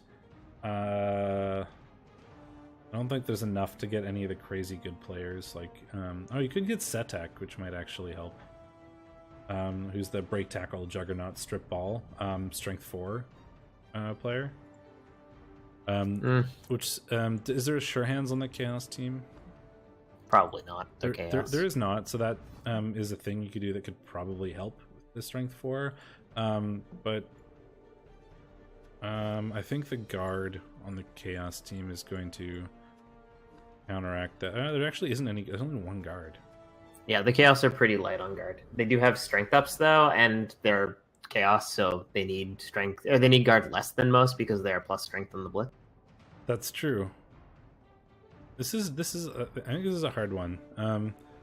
You said want to go splitsies? Sure. You said chaos, right? Yes. Then I will take Undead and we'll go splitsies and make some sort of contentious pick so far, because I don't think we've actually done any. We had one in the first one. One punch ogre and squeaky blinders. So we get Gypsy Prince's ogres versus random Maximus's Skaven. Skaven win, but die in the process. Next. I mean, yes, that's true. I really want to see Jimmy Leftfoot do a thing, though. And that piling on ogre is just going to, like, 3-die gutter runners all day. It'll be really funny. If you can catch them. Is the big problem. Which he can't. And the piling on Mighty Blow tackle Storm Vermin is just going to eat every Nobbler on the field one by one. Yep. Yeah, the piling on guy is out this week too because he got Agi busted. Oh, that's true. So it's 5 ogres with 2 rerolls versus Skaven. Skaven. Sorry, Gypsy Prince. I want to watch that, but I think Skaven beat you. Like, it's going to be just like a rat blender, and a rat and Nobblar blender because, yeah, that Mighty Blow tackle piling on is going to just kill the ogres are going to, like, get a bunch of casualties in the LOS and stuff, but then they're going to be like, look, I'm an ogre, and the gutter runners will be like, cool, I'm on the other side of the pitch. Come get me, bro. And you won't be able to do anything about it. And then the gutter runners will score, and then you'll be sad because you're ogres. And then we have Dark Elves versus Crypt Lords 2 Electric Boogaloo. If you had the piling on ogre, it might have actually changed it a little bit, but I think, yeah, it's Skaven. Yeah, that's exactly what I expect to happen, is you're going to lose 2-1 and pitch clear. Yeah, I would not be surprised if that was the result. So this is Angry's 1740 Dark Elves, and the Necro that we're, like, looking pretty good. Yep, pretty basic, but, like, nice for 1500, and then, like, pretty strong, very agile. Agi 6 Dark Elf. Ugh. Yes. It's a pretty interesting match. What do you think? I'm thinking Dark Elves. The Claw Mighty Blow Werewolf is certainly really relevant, although the 2 guard players are not really. Like, there's 2 guard in the Necro team, and they're not going to do a whole lot this match because, like, they don't really change very much for the Dark Elf. They can make they can make the cage die for Chip a red die. I suppose that's true. If they are going to cage up, which I think you should versus this Dark Elf team. Absolutely. That Agi 6 guy, if you're not fully caged up all the time with guard players in the corner, that Agi 6 lineman can just take the ball. I mean, that Agi 6 lineman can make it into your cage 8 out of 9 times anyway, but yeah, it's more with the guard. Like, you need to have guard on the corners so that it's at least a 1-die. It's true. It'll be a 2-die. Or yeah. at least a negative. At least a red die is what I mean. Sorry. Yeah. Yeah. The Necro. The big thing I think is that the block Mighty Blow Werewolf doesn't have tackle, and there is only 1 tackle on the white. There's a lot of dodge. Yeah, and it doesn't have Mighty Blow attached to it, and so he's gonna have trouble actually causing attrition to these Dark Elves simply because they have a lot of survival skills and they're all armor 8. So without Mighty Blow, they're a pretty durable team. I think we are in chain. The Claw Mighty Blow. He is, but he's already got a block Mighty Blow Werewolf. I don't think he needs. I mean, Cheney's good. It's Wrestle Strength 4. The Wrestle might help a bit. Wrestle Catch Strength 4. Okay. I've one turned with Cheney. I care. Fun fact: is left over from when werewolves had weird extra rules from like edition 1 of Blood Bowl. Why he has catch? Because werewolves had catch because they were dogs. I want to give that to I'll give that to the Dark Elves. But yeah, I agree. I think just the quality of the players on the Dark Elf team, like it's gonna be hard for the Necro to get removals, and that's kind of how they win that Elf matchup, because they're not gonna out Elf the Elves.